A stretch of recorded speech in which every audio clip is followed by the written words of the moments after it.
In this journey across the extraordinary surface of our planet, we step into a realm where the familiar rules of nature seem suspended. Where mountains rise like ancient gods, volcanoes breathe fire beneath emerald canopies, and entire landscapes pulse with mystery, beauty, and raw elemental power. These are the unreal places of the earth, where wonder is not just found, but felt in your bones, from the snow-capped summits of New Zealand and the misty ridgelines of Ireland, to the sacred peaks of Tibet and the firelit craters of the Congo. This is more than a list of destinations. It's an immersive exploration into the surreal, the sacred, the majestic, and the hauntingly beautiful.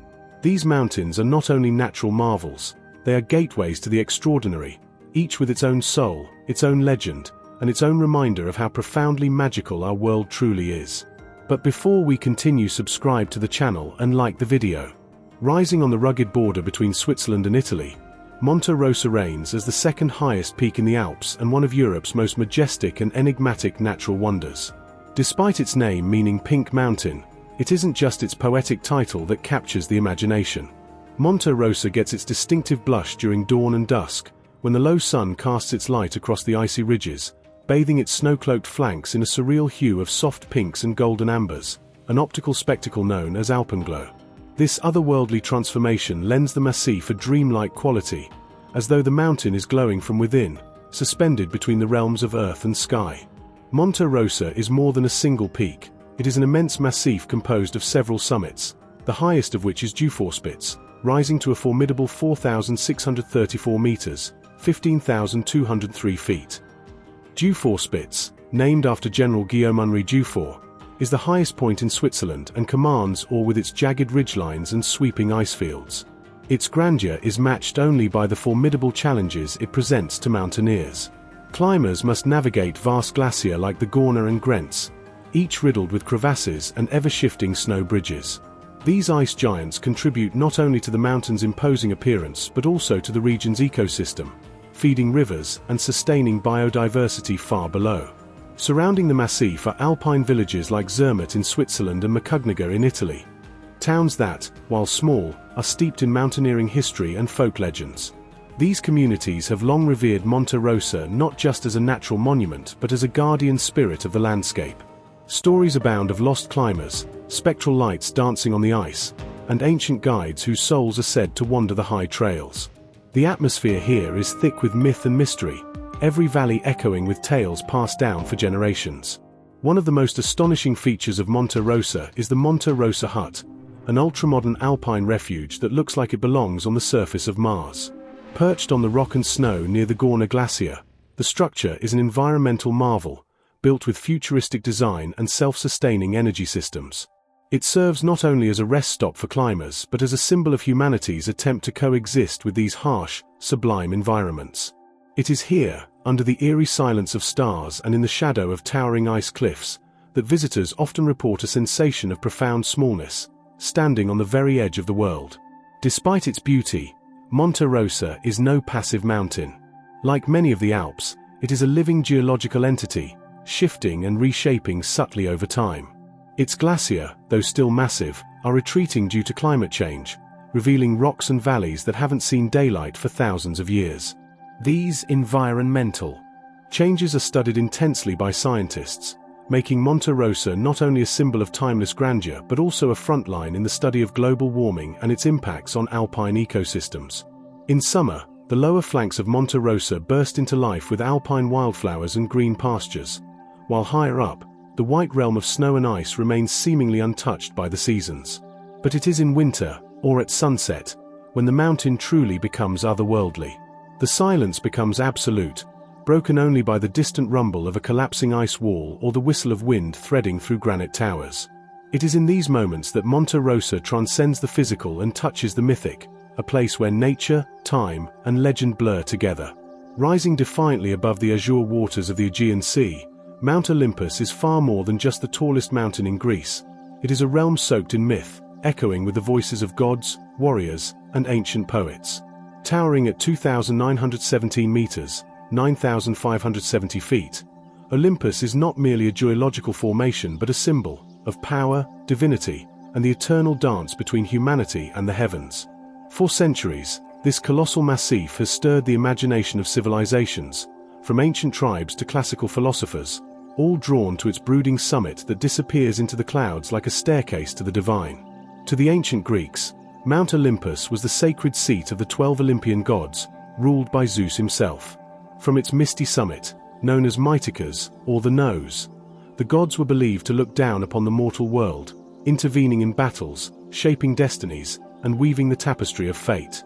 The mountain wasn't just symbolic, it was feared and revered. Its upper reaches, often concealed in thick fog and storm clouds, were off-limits for mortals, reinforcing its status as a boundary between the human and the divine. But Olympus is not a solitary peak, it is a complex range of dramatic ridges, deep ravines, and high alpine plateaus. The secondary summit of Stephanie, aptly nicknamed Throne of Zeus, is a jagged crescent that looms like a stone crown over the gorge below, its sheer rock face often cloaked in swirling mist. It's easy to see why early Greeks imagined this as the literal throne of their sky god, where thunderbolts were forged and commands were thundered into the ether. Hiking Mount Olympus today is an act of pilgrimage as much as an adventure. The most popular route begins at the village of Litakoro, nestled at the base of the mountain along the fertile plain of Perea. From there, the journey ascends through the Enopia's Gorge, a deep, myth-haunted chasm laced with waterfalls, wooden bridges, and secret grottos. Along this sacred path lies the cave where Orpheus, the tragic musician of myth, is said to have descended into the underworld in search of Eurydice. Every step on Olympus is soaked in narrative, each rock, tree, and stream carries echoes of legend. Above the tree line, the landscape changes drastically. Dense pine forests give way to alpine tundra, where rare flowers like Jankia heldrakii, an endemic species, bloom shyly among the stones. Herds of wild goats known as Cree navigate the steep slopes with supernatural agility, and golden eagles soar in wide spirals above the ravines. The air grows thinner, crisper, filled with the scent of thyme and mountain herbs.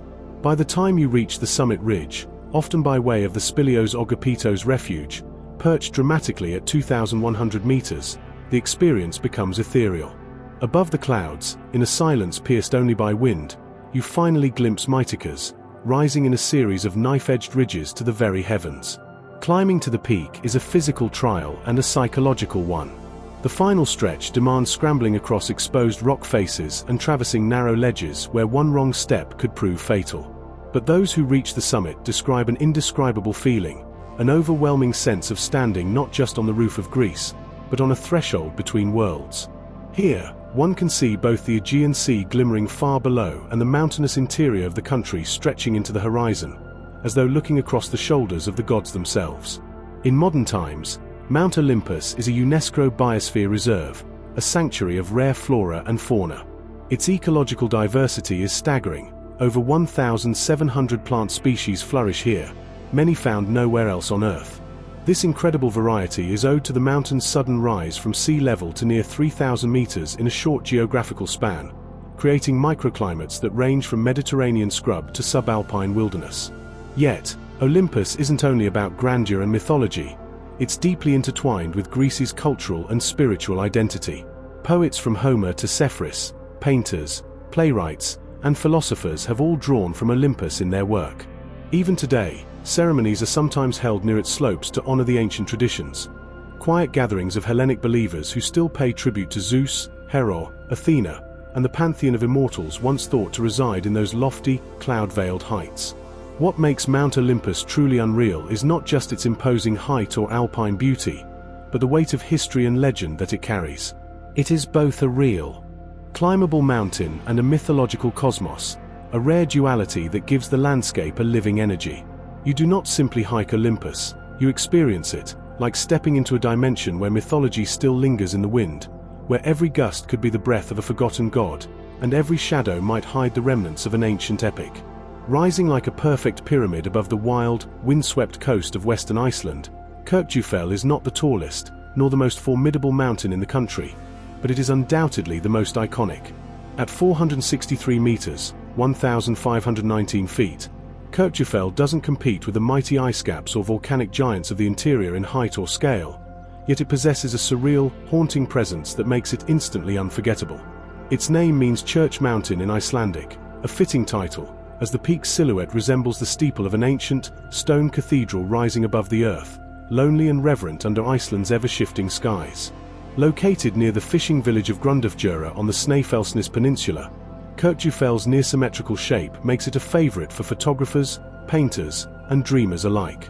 No matter the season, the mountain appears like a sculpture crafted by the gods, its ridged slopes covered in snow during the winter months, glowing in golden light at summer's midnight sun, or cloaked in swirling mist as storm fronts roll in from the North Atlantic. In autumn, its flanks blush with moss and tundra hues, rust red, ochre, burnt orange, giving it a rich, painterly appearance. It is this uncanny shape combined with Iceland's dramatic weather that has made Kirkjufell the most photographed mountain in Iceland, an image that seems to belong to some distant fantasy realm. Adding to its enchantment is its proximity to the equally stunning Kirkjufellsfoss, a series of small but elegant waterfalls tumbling down a tiered rock face with a mountain perfectly framed behind. The juxtaposition of cascading water with the stoic, silent peak beyond has become one of Iceland's most popular photographic compositions. It's no exaggeration to say that millions around the world have seen Kirkjufell's image long before knowing its name, on social media feeds, desktop wallpapers, and even on television. The mountain famously appeared in Game of Thrones as the Arrowhead Mountain, a mythical landmark north of the Wall, which only further cemented its pop culture mystique. Yet despite its fame, Kirkjufell remains a place of quiet and deep solitude. There are no cable cars, no large visitor centers, no throngs of tourists scaling its ridges.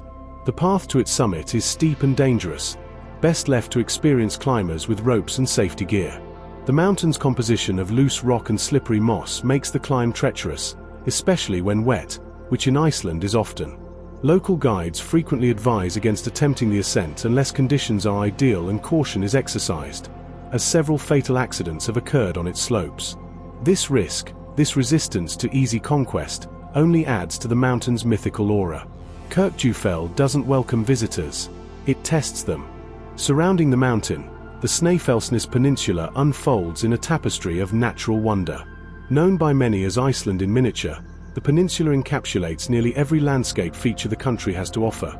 Black sand beaches, lava fields, jagged cliffs teeming with seabirds, hidden caves, ancient fishing hamlets, and even a glacier-capped volcano in Snæfellsjökull, which looms ghost-like in the distance.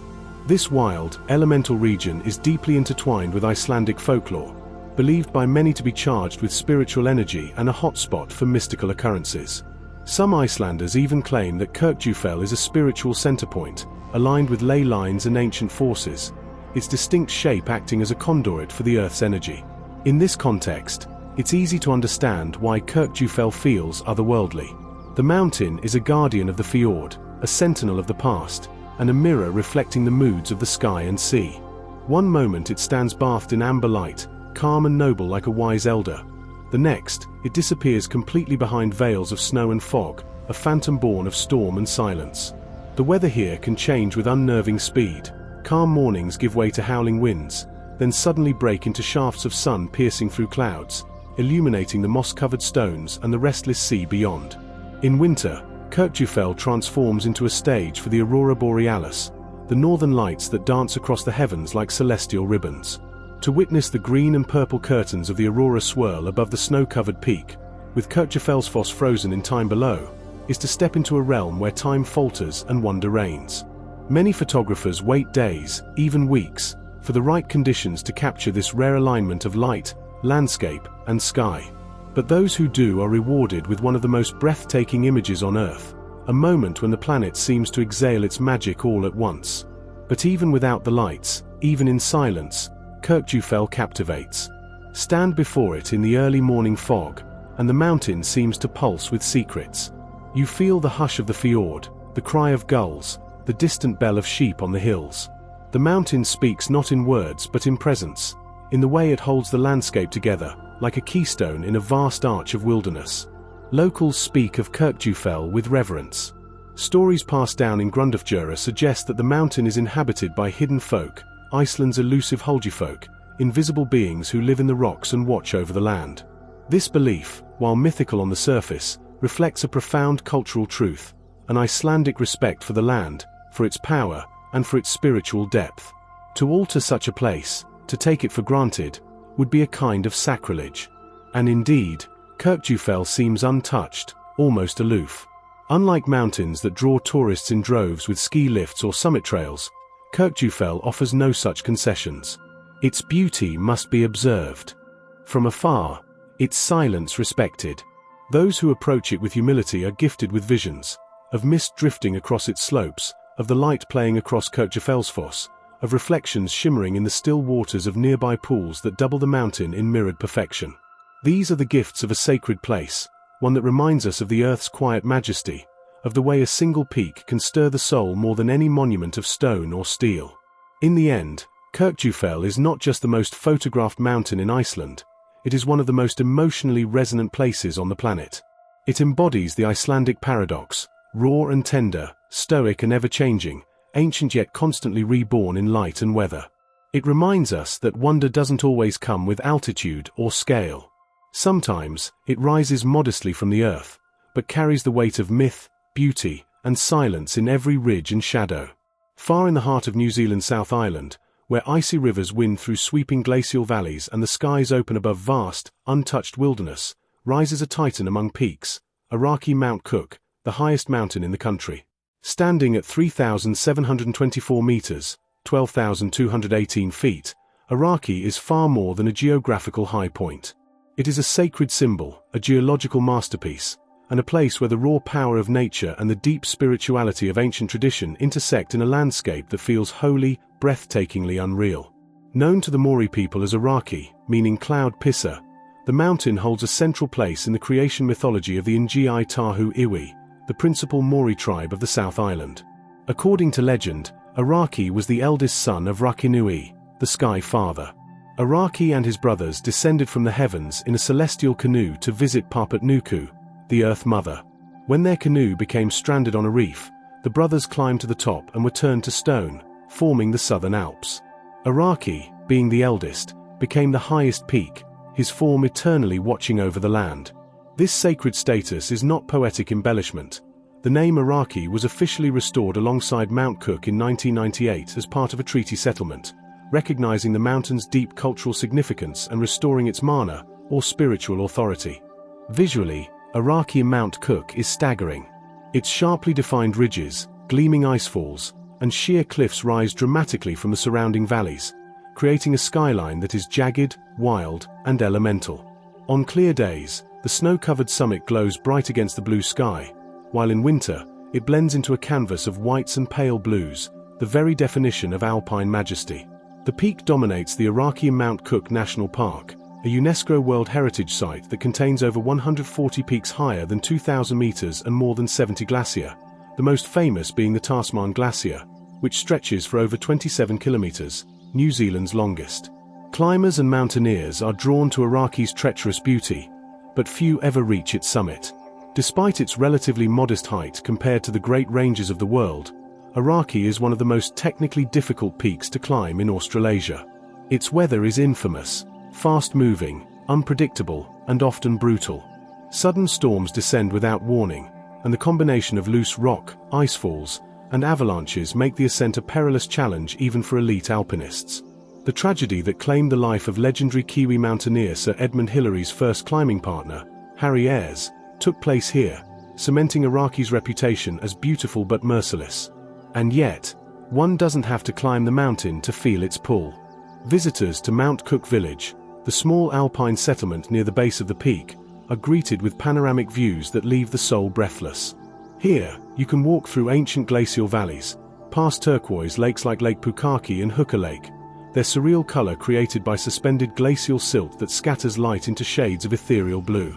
The Hooker Valley Track, one of New Zealand's most famous trails, takes hikers through swing bridges, past moraine fields, and across open tundra until the towering face of Aoraki dominates the horizon, an experience often likened to walking through a postcard.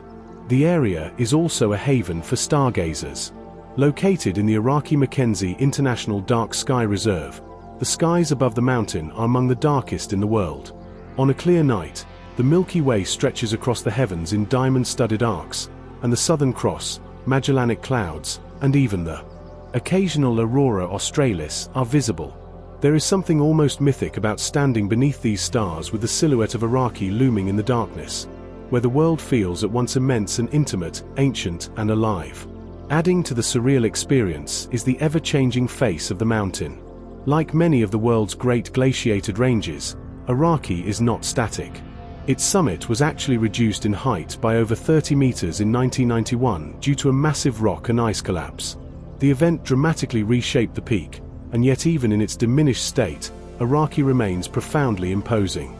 This ongoing transformation speaks to the living nature of the mountain. It is a force in motion, shifting, cracking, grinding ice and stone as it evolves through geological time.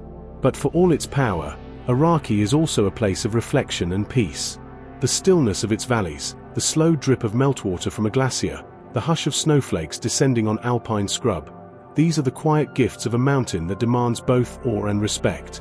The surrounding national park is a sanctuary for rare flora and fauna, from the endangered kea, a highly intelligent alpine parrot, to the elusive rock wren, a small, plucky bird that nests among the snow-covered boulders. The alpine flora, including delicate species of buttercup and daisy found nowhere else, clings bravely to rock crevices, blooming defiantly in one of the harshest climates in the southern hemisphere. Beyond the physical and spiritual grandeur, Aoraki Mount Cook also represents a broader story, one of environmental awareness, cultural reverence, and national identity. It's featured on everything from postcards to currency, not as a tourist trap but as a symbol of what New Zealand holds sacred: wilderness, resilience, and the inextricable link between land and people. Maori elders speak of Aoraki not as a destination, but as an ancestor, a being to be acknowledged, honored, and protected. Modern conservationists echo this ethos, working tirelessly to preserve the region's fragile ecosystems from the accelerating threats of climate change and human intrusion. For travelers who make the journey here, the experience is often transformative. Whether you arrive seeking thrills or solace, you find something deeper, reconnect ion to Earth's primal essence. The mountain demands stillness, presence, and humility. It does not shout, it waits. It does not entertain, it reminds of what came before, of what is greater than ourselves, of the wonder that still exists in a world that sometimes forgets to look.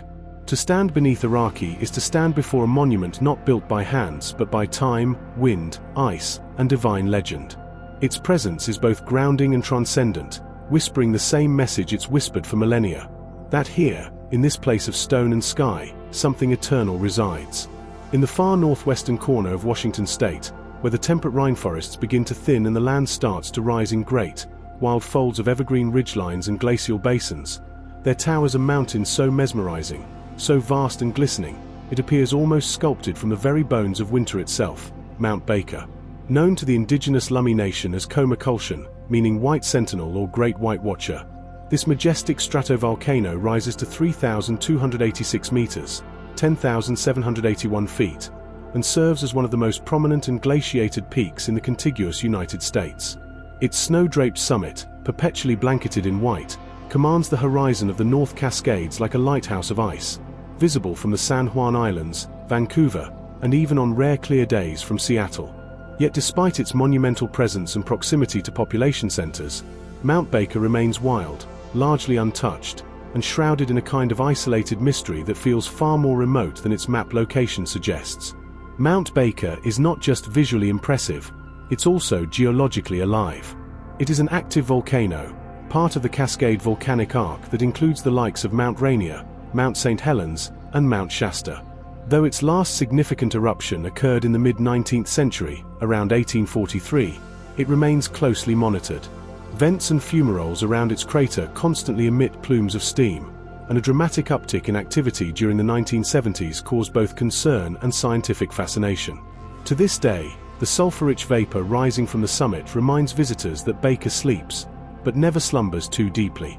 What makes Mount Baker truly unreal is the juxtaposition of its savage, volcanic origins with the sheer alpine serenity that blankets its flanks. The mountain holds more snow than any other in the lower 48 states, often recording some of the highest annual snowfall totals on the planet. In fact, during the winter of 1998-99, the Mount Baker ski area famously recorded 95 feet (2,896 centimeters) of snowfall, a world record for a single season. Snow doesn't just fall here, it defines the terrain, sculpting sweeping ridges, cloaking ancient lava flows, and pressing glacier into movement like slow rivers of shattered glass. Indeed, Mount Baker is one of the most heavily glaciated mountains in the US outside Alaska. Its southern face is dominated by the massive Eastern Glacier, a wide-flowing expanse that creaks and groans with motion, while its north face features the craggy Coleman and Roosevelt Glacier, tumbling down through broken seracs and crevasse fields. These frozen behemoths are dynamic, continually reshaping the mountain's face and feeding the intricate hydrological network below, including the Nooksack River, which winds its way down toward the lowland forests and farms. In summer, when the lower reaches of the mountain begin to thaw, alpine meadows erupt into bloom with a riot of wildflowers, lupins, paintbrush, avalanche lilies, and heather, spilling across the slopes in colors so vivid they seem painted. Marmots whistle from rocky outcrops, and black bears shuffle through berry bushes, gorging on huckleberries in preparation for the long winter to come.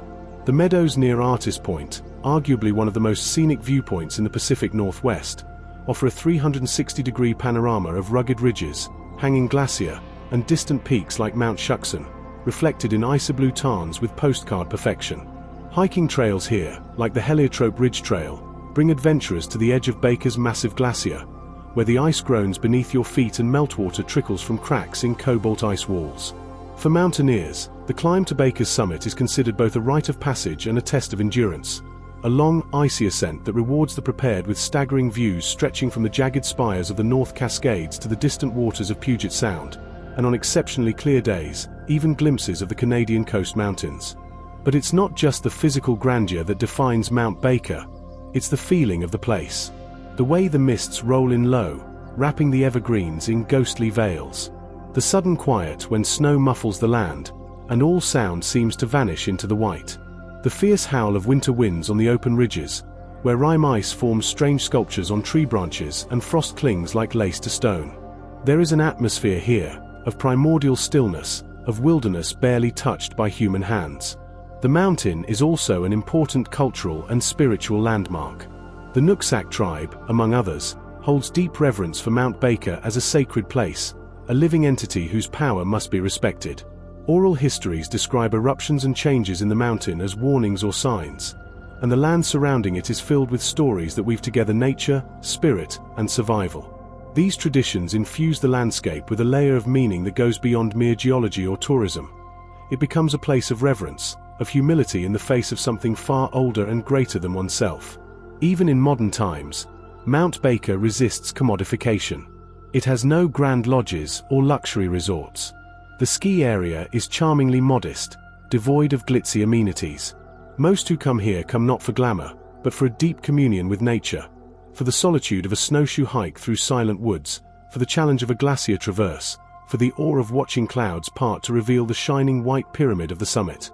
In a world where so many wild places are tamed, fenced, or paved, Mount Baker remains an untamed sanctuary, a cathedral of ice and fire, whispering of the Earth's raw beginnings. It teaches patience through its weather, humility through its size, and wonder through its endless detail, from the crystalline structure of snowflakes to the thunderous roar of an icefall crashing down a distant ravine. And as climate change tightens its grip on high-altitude environments around the world, Baker has become a bellwether. Its glaciers are retreating, slowly but inexorably, exposing rock that has not seen daylight in millennia. Scientists, climbers, and conservationists alike now look to Mount Baker not just as a wonder of the natural world, but as a living laboratory, a measure of how our changing planet reveals its truths through ice and water, through silence and wind. To gaze upon Mount Baker is to confront a paradox: how something so serene can be born of violence, how a volcano can wear a crown of snow, how a landscape can remain so untouched, yet so alive with meaning. It is not a place you simply visit.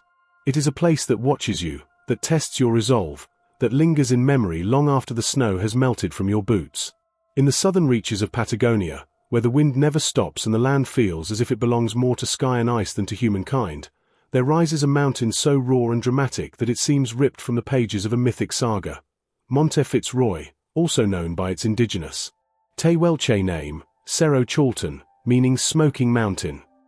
Towering at 3,405 meters, 11,171 feet, above the glacial wilds of Los Glaciares National Park in Argentina's Santa Cruz province, this legendary spire is one of the most iconic and revered peaks in all of South America. Its jagged silhouette, etched against the windswept Patagonian sky, is a symbol of endurance, awe, and the untamable force of nature itself. Monte Fitzroy is not the tallest peak in Patagonia. That title belongs to nearby Cerro San Valentin or Cerro San Lorenzo, depending on where you draw the geographical lines. But Fitzroy's striking shape, extreme vertical relief, and remote location elevate it to a status far beyond its height. The mountain rises with shocking abruptness from the steppe, its granite faces knifing into the atmosphere with near-vertical defiance. From certain angles, it looks like a blade rising out of the earth, or a crown of stone forged in a time before memory. At sunrise, the peak ignites in hues of burning gold and crimson, casting its long, radiant shadow across the icy valleys below. A sight so surreal, so elemental, that it often leaves even seasoned mountaineers speechless. Discovered and first named by Europeans in the 19th century, the mountain was called Fitzroy in honor of Robert Fitzroy, the captain of HMS Beagle, who explored the region in the early 1830s and famously brought Charles Darwin on his voyage. But long before that, the Tehuelche people had lived in the shadows of this mountain and revered it as a sacred, living being. To them, it wasn't just a geological feature, but a presence, brooding, watching, breathing. The smoking aspect of its indigenous name likely referred to the frequent cloud caps that form over the summit, giving the illusion that the mountain is exhaling mist or smoke into the sky. Getting to Monte Fitzroy is an adventure in itself. The nearest settlement is the small, wind-blasted town of El Chaltén, known as the trekking capital of Argentina. From here, trails snake through lenga forests, past glacial lakes and scree-covered moraines, gradually revealing glimpses of the legendary peak. The Laguna de los Tres Trail is the most famous route, culminating at a cold, wind-whipped glacial lake directly beneath the mountain's northeast face. On calm days, which are rare in Patagonia, the mirror-like surface of the lake reflects Fitzroy in all its serrated glory, creating one of the most unforgettable vistas on Earth. But Monte Fitzroy is not just beautiful, it is formidably hostile. Its vertical granite faces, harsh weather, and remoteness make it one of the most technically difficult climbs in the world. The walls are often slicked with rime ice and snow, and the wind, Patagonia's infamous fierce wind, can reach hurricane force even on otherwise clear days. Many climbers consider a successful ascent of Fitzroy to be more challenging than Everest, not due to altitude but due to the sheer technical difficulty and the violent, unpredictable conditions. The mountain has claimed lives. It has turned back world-class climbers. It does not suffer arrogance lightly. And yet, those who dare to approach it with humility and preparation are rewarded with one of Earth's last truly wild experiences. Around the base of the massif, vast glacier like the Piedra Blanca and Rio Blanco creep slowly through the valleys, their fractured blue ice carving into turquoise meltwater streams that wind through stone and tundra. Guanacos, a wild cousin of the llama, roam the plains, and the occasional soaring Andean condor can be spotted circling the thermals high above the peaks. In spring and summer, bright alpine flowers dot the meadows in defiance of the cold, blooming in the shelter of boulders that have stood for eons. Fitzroy is also part of a grander architectural masterpiece of nature, the Fitzroy Massif, a chain of jagged spires and peaks including Cerro Poinsnart, Aguja Saint-Exupéry, and Aguja Guillaumet, all of which bear the names of climbers and poets, explorers and dreamers who dared to challenge the frontier. These peaks form an unbroken wall of granite that resembles a cathedral of stone, with Fitzroy standing as the high altar, catching the first and last light of the sun in a daily ritual of fire and silence. This region is protected within Los Glaciers National Park, a UNESCO World Heritage Site, and conservation efforts remain ongoing to preserve its unique ecosystems and fragile beauty. Yet, despite increasing attention, Monte Fitzroy remains relatively inaccessible. There are no roads leading to the base of the mountain, no cable cars, no hotels perched on the ridges. There is only wilderness, miles of trail, a cold wind that never sleeps, and a profound sense that you are walking in a land untouched by time. In that silence, many travelers report feeling a transformation. The sense of scale, the exposure to the elements, the sheer immensity of nature. These things work on the human spirit in ways that modern life seldom allows. To stand in the presence of Monte Fitzroy is to be reminded of something ancient and eternal. Something beyond language, beyond thought. A primal connection to Earth as it was before cities, before empires, before even myth. Yet, despite its remoteness, Mont Fitzroy has found its way into the wider consciousness. It serves as the inspiration for the Patagonia Clothing Company's logo, a fitting tribute given the brand's ethos of environmental respect and exploration. But for all the logos and postcards, nothing can prepare one for seeing it in real life, for watching as the wind tears across the glacier and the light catches the peak at just the right angle, turning it into a burning shard of gold suspended in a sea of blue and white. Ultimately, Mont Fitzroy is more than just a destination. It is a testament to the wild, to the resilience of the Earth's bones, and to the spirit of those who dare to wander far beyond the edge of the map. It stands not just as a peak to be climbed or a photo to be captured, but as a reminder of the sublime, a living, breathing monument to the power, the beauty, and the unknowable mystery of nature. Perched on the rugged cliffs of the Blue Mountains in New South Wales, Australia, overlooking the vast and eucalyptus-shrouded Jameson Valley, stand three towering sentinels of stone known as the Three Sisters. These jagged sandstone pinnacles, Meany, Wimmera, and Gunnedah, rise dramatically from the escarpment, reaching heights of 922, 918, and 906 meters respectively. Though modest in size compared to mountain peaks or sprawling ranges, the Three Sisters possess a commanding presence that transcends their physical stature. They are icons of the Australian landscape, deeply woven into Aboriginal mythology, geological wonder, and the emotional fabric of a nation's relationship with its land. To approach them is to step into a living dreamscape, one where clouds drift low across rust-red cliffs, where the scent of eucalyptus fills the air, and where the sky glows pink and orange during twilight as cockatoos wheel across the canyons. The Blue Mountains, named for the blue haze produced by the dispersion of light through the oil vapor emitted by the dense eucalyptus forests, are a UNESCO World Heritage Site and a natural cathedral unlike any other. And at the very heart of this expanse, like a trio of ancient guardians carved from time itself, stand the Three Sisters. But their grandeur is not merely geological, it is cultural and spiritual, rooted in the rich oral traditions of the Gundungurra and Darug peoples, the traditional custodians of this land. According to one well-known Aboriginal Dreamtime story, the Three Sisters were once beautiful young women who belonged to the Katoomba tribe. They fell in love with three brothers from a neighboring tribe, but tribal law forbade them from marrying. The brothers, refusing to accept this, decided to take the sisters by force, sparking a fierce tribal war. In order to protect the women from harm, a tribal elder turned them into stone using a powerful magic bone. Tragically, the elder was killed in the ensuing battle, and the magic bone lost, leaving the sisters forever petrified as towering rocks. While variations of this story exist, some focusing on different tribal affiliations or events, the underlying message is consistent. The Three Sisters are not just stones, but living spirits frozen in time, watching over the land, reminding all who gaze upon them of the deep interconnection between people, place, and story in Aboriginal culture. This tale is not merely allegory, it is a spiritual geography, a way of reading and honoring the land that Western understanding often fails to grasp in its full depth. Geologically speaking, the Three Sisters are the product of millions of years of erosion, formed by the soft sedimentary sandstone that defines much of the Blue Mountains' escarpments and plateaus. Wind, rain, and rivers have steadily carved out the valley and cliffs, shaping the sisters from the greater ridgeline as their surrounding layers were worn away. Their layered appearance, a visible record of ancient riverbeds and sediments, tells a story not of decades or centuries, but of deep time, spanning nearly 250 million years. These formations are part of the Triassic Narrabeen Sandstone Group, rich with ironstone bands, shale, and fossilized impressions that whisper of primeval forests and long-extinct life forms. Visitors can witness these natural wonders up close from Echo Point, the most famous vantage point in Katoomba. From here, the view across the Jameson Valley is staggering, rolling green forests stretching to the horizon, shrouded often in mist, with the sisters rising dramatically from the edge like a crown of ancient stone. On clear days, the landscape is luminous, painted with light and shadow, while in stormy weather, the formations loom as dark, brooding figures silhouetted against racing clouds.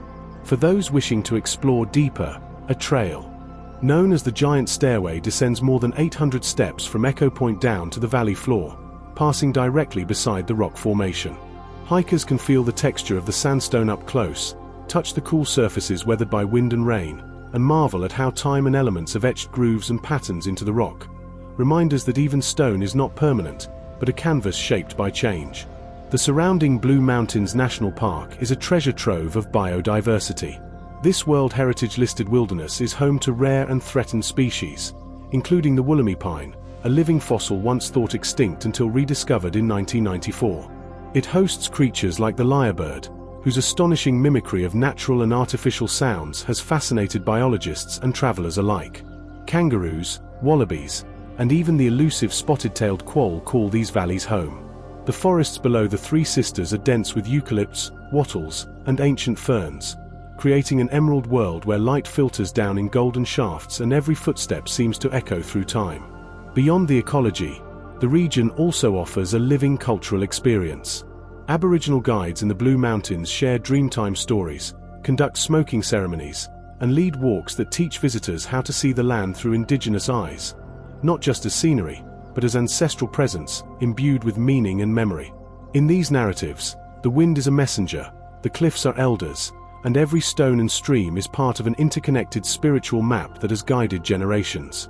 At night, when the crowds disperse and the wind grows cold on the cliffs, the Three Sisters remain. Their silhouettes, stark, silent, and eternal, stand under the southern stars, gazing across a land that has seen meteors, megafauna, colonial invasion, and centuries of renewal. The stillness of this moment is profound. The valley below sinks into shadow, and the rocks seem to glow faintly in the moonlight, whispering secrets in a language older than words. This, perhaps, is the deepest magic of the Three Sisters. They are not grand in scale compared to the Himalayas or Andes. They don't erupt or pierce the stratosphere, but their power is in their presence, in the way they stand as physical and spiritual beacons, bridging the vast chasm between deep geologic time and living cultural heritage. They remind us that the earth holds stories in every crevice, that myth and stone are not separate realms but part of a shared continuum. For locals and travelers alike, the Three Sisters are more than a tourist attraction. They are a point of communion, of grounding. They ask nothing but stillness, and in return they offer a kind of revelation. One doesn't just visit them. One meets them, listens, and leaves changed. Rising defiantly above the ochre plains and parched deserts of North Africa, Mount Toubkal stands as a monumental paradox, a snow-capped titan towering over the edge of the Sahara, where camels tread sun-scorched sands and Berber villages nestle in dry, windswept valleys. At 4,167 meters, 13,671 feet, Toubkal is the highest peak in Morocco, the Atlas Mountains, and all of North Africa. It's a summit of extremes, where alpine snows gleam above scorched earth, where silence reigns on the ridgelines, and where centuries of human tradition are etched into every trail, rock, and stone hut. Located in the heart of the high Atlas Mountains, just 63 kilometers south of Marrakesh, Mount Toubkal is both a geographical and spiritual landmark, an unreal place not just because of its imposing physical stature, but because of its rare dual identity. It straddles two worlds, the lush green river valleys that flow northward into the Mediterranean and the harsh, sun-baked plains that spill southward toward the vast emptiness of the Sahara. It is a mountain of meeting points, between seasons, between people, and between earth and sky. From a distance, Toubkal doesn't look like a single peak but a massive fortress of ridges and summits, rising steadily from a sea of arid hills. The approach begins in the small village of Imlil, a highland settlement that serves as the base camp for most trekkers and mountaineers. Here, narrow streets wind between stone houses, mule bells echo in the morning air, and the scent of mint tea drifts from open doorways. Berber families, who have lived in these mountains for countless generations, greet travelers with warm smiles and weathered wisdom. This isn't just a gateway to the summit, it's a step back in time, into a rhythm of life carved out of harsh terrain and ancient resilience. The trail to the summit, though non-technical in the summer months, is steep and physically demanding. It traverses steep valleys, rocky paths, and high passes where the air grows thinner and the wind sharper with every step. The route takes you through landscapes of stark beauty, ridgelines scarred by erosion, valleys striped with snowmelt streams, and slopes where twisted juniper trees cling to life amid scree and ice. You pass shepherds herding goats along age-old trails and cross crumbling stone bridges above churning meltwater rivers. Along the way, Refuge du Toubkal, a stone and wood mountain hut nestled at 3,200 meters, offers weary climbers a place to rest, regroup, and prepare for the final push. The ascent from the refuge to the summit begins in darkness for most. Climbers set out hours before dawn, their headlamps dancing like stars on the trail as they make their way up frozen slopes. The air is cold, dry, and razor-sharp. Breath comes in white clouds. With each step, the world below falls away, and the sky begins to lighten behind the ragged silhouettes of the Atlas Range. When you finally crest the summit ridge, often just as the sun breaches the horizon, you are met with one of the most staggering views on the planet. From the top of Toubkal, the entire Moroccan landscape seems to unfold beneath your feet. To the north, the jagged ridges and valleys of the high Atlas roll endlessly toward the plains of Marrakesh. To the south, the land softens into endless golden emptiness, the fringe of the Sahara Desert, where the earth glows orange under the morning light and fades into heat-blurred infinity. The contrast is surreal. Snow beneath your boots, and the whisper of desert winds drifting up from lands so dry they've never known ice. There is something profoundly spiritual about this summit. No matter your belief system, standing here brings a moment of clarity and stillness that few places on Earth can replicate. The world feels ancient. Time slows. And the silence, so complete, so vast, is not the absence of sound, but the presence of something far deeper: reverence, awe, and a shared history written into the rock. And it is indeed a place of history. The Berber people, or Amazi, whose name means free people, have called these mountains home for millennia. Their language, culture, and traditions remain alive in every village and valley that dots the route to Toubkal. Many Berbers regard the mountain as sacred. In fact, a shrine known as Sidi Shamharuk, halfway up the route, is visited by pilgrims who believe in its spiritual power. The shrine, built around a massive white rock, honors a local Islamic saint and is said to provide healing and blessings to those who visit with pure intentions. It's not uncommon to see offerings of candles, herbs, and coins left there by pilgrims and locals. The geology of Toubkal is just as fascinating as its cultural resonance. The mountain is composed mainly of dark volcanic rock, andesite and basalt, relics of a volcanic past that still feels present in the mountain's rugged, almost primordial profile. Jagged cliffs, ancient lava flows, and steep couloirs give Toubkal a raw, unfiltered majesty. In winter, the mountain transforms into an alpine challenge, with snow blanketing its ridges and gullies, creating a dramatic contrast against the sunburned valleys below. The mountain becomes a training ground for mountaineers honing their skills, yet always demands respect. Avalanches, blizzards, and thin air are unforgiving companions at this height. Despite its towering presence, Toubkal remains relatively accessible. Adventurers from around the world arrive daily in Imlil, and guided treks to the summit can be arranged with surprising ease. Still, the climb remains a deeply personal experience, more pilgrimage than pastime. It is a challenge, but not just of muscle or endurance. Toubkal tests your inner resilience. It strips you of pretense. The mountain doesn't shout its greatness, it waits quietly for you to meet it on its terms. Beyond the summit, the high Atlas Range stretches in serrated ridges across the horizon, hiding ancient kasbahs, lost valleys, and untouched Berber villages that have never bowed to the passing of time. Wild sheep graze among the rocky heights. Eagles soar in silent thermals. And beneath it all, the pulse of Africa beats, steady, strong, ancient. Mount Toubkal is not merely the highest point in North Africa. It is a living monument to endurance, to culture, to the resilience of life in extremes. It is where snow and sand meet in eternal contrast, where myths still echo down stone paths, and where those who reach its summit leave a part of themselves behind, forever shaped by its grandeur. In the center of the Indonesian island of Lombok, just east of Bali, there lies a mountain that does not simply rise into the sky. It breathes, it simmers, it crumbles and reforms, its story forever written in ash and fire. This is Mount Rinjani, or as it is often reverently called, Gunung Rinjani, a volcanic colossus whose violent past has sculpted one of the most surreal and otherworldly landscapes on Earth.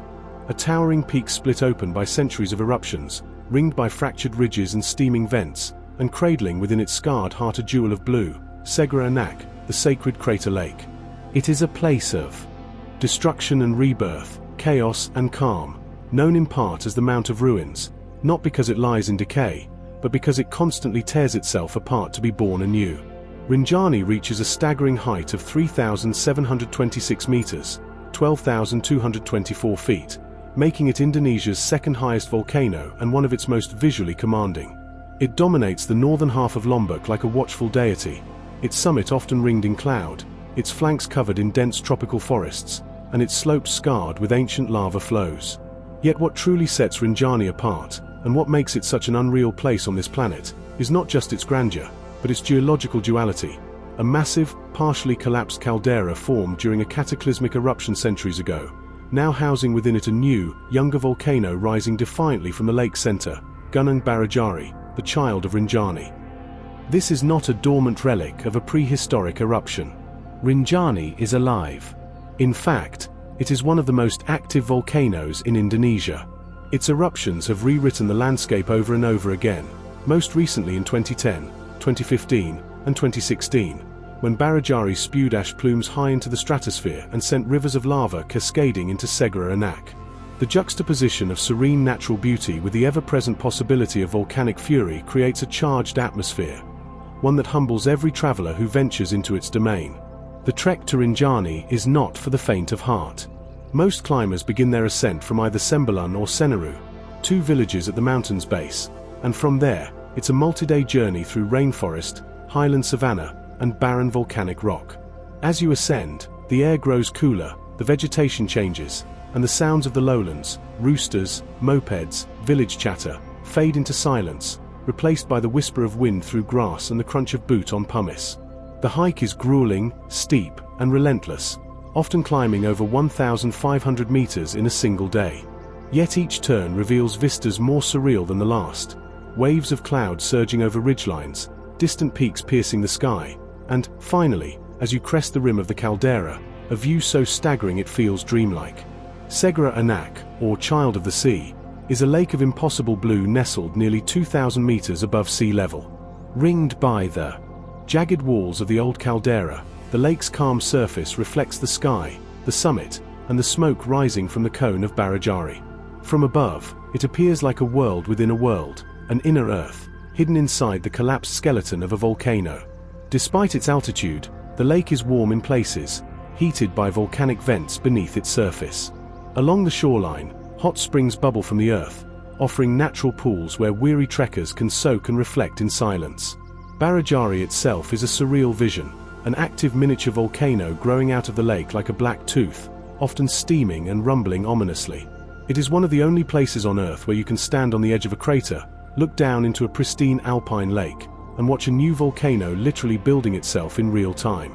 Lava flows have poured into the lake multiple times in the last few decades, reshaping its shoreline, altering its temperature, and reminding all who witness it that this is not a fossil of ancient geological events, but a dynamic, volatile creation zone.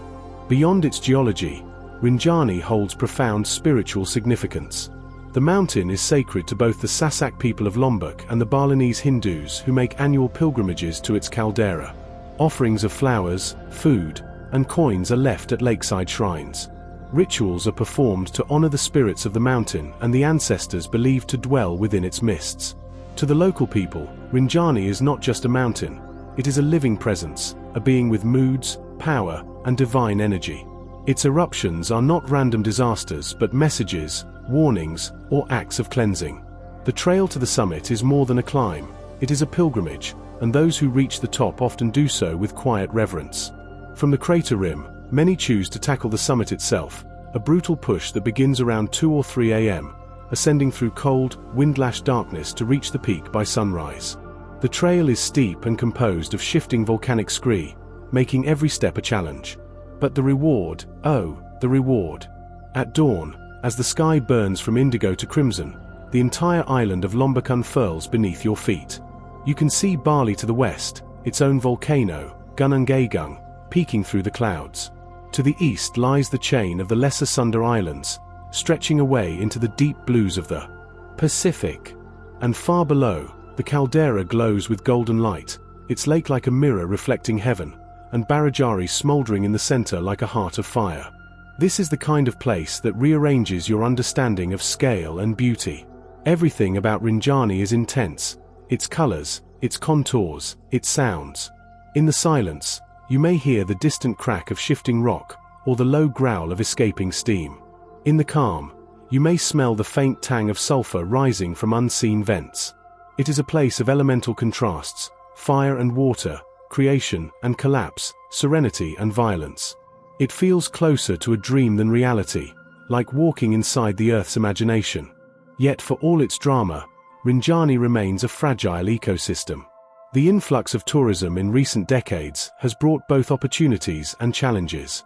Trash left behind on trails, erosion of delicate alpine terrain, and strain on local resources threaten the very landscape that draws people here. In recent years, significant cleanup and conservation efforts have been launched, and park authorities now require guides and permits for treks. Locals, many of whom work as porters, cooks, and guides, are becoming stewards of the mountain, protecting it not just as a destination, but as an ancestral inheritance. Perhaps that is the greatest truth of Mount Rinjani. It is not static. It is not even fully here. It is becoming. Each eruption rewrites its profile. Each sunrise reshapes its memory in the mind. Each visitor leaves carrying something intangible, a fragment of the silence, the color of the lake, the weight of volcanic stone in the hand. And when you finally descend, legs trembling, skin wind-burned, you look back and realize that you have not just visited a mountain. You have stepped into a place where the earth tells its story in fire and silence, and where the veil between creation and destruction is drawn whisper-thin. In the northwestern corner of Ireland, where green fields roll toward the sea and the air seems forever soaked in mist and myth, there rises a mountain unlike any other in the country, Benbulben. Not a towering giant in global terms, but a structure of such eerie symmetry, stark geological form, and deep cultural resonance that it transcends mere altitude. Shaped like a colossal tabletop, with vertical sides and a wide, flat summit, Benbulben appears not just as a mountain but as a throne, a fortress, or a watchtower sculpted by time and legend. Set against the backdrop of County Sligo, it commands the horizon, haunting both the land and imagination with its enigmatic presence. Benbulben, sometimes written as Ben Bulben or in Irish as Bingulbane, meaning Gulben's Peak, is part of the Dartry Mountains, a range carved from ancient limestone and shale formations over 300 million years ago during the Carboniferous period.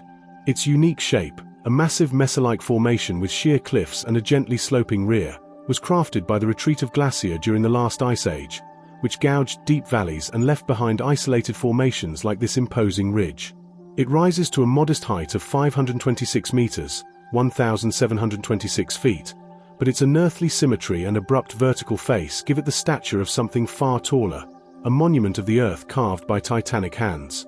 The first glimpse of Benbulben, especially on a day when the clouds hang low around its flanks or sunlight breaks across its striated rock layers, is unforgettable.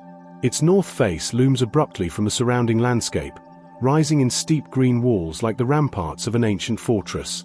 These walls are streaked with centuries of erosion, where rivulets of water have carved dark veins into the pale limestone. Above, the summit stretches broad and flat, often wrapped in mist and seemingly unreachable. Its steep, grassy slopes shift through shades of green depending on the season, sometimes golden in autumn, deep emerald in spring, or veiled in snow during the occasional harsh winter. But the magic of Benbulben lies not just in its form, it lies in its spiritual aura. This is a mountain steeped in mythology, poetry, and folklore, where every rock and ridge seems etched with the whispers of Ireland's ancient soul.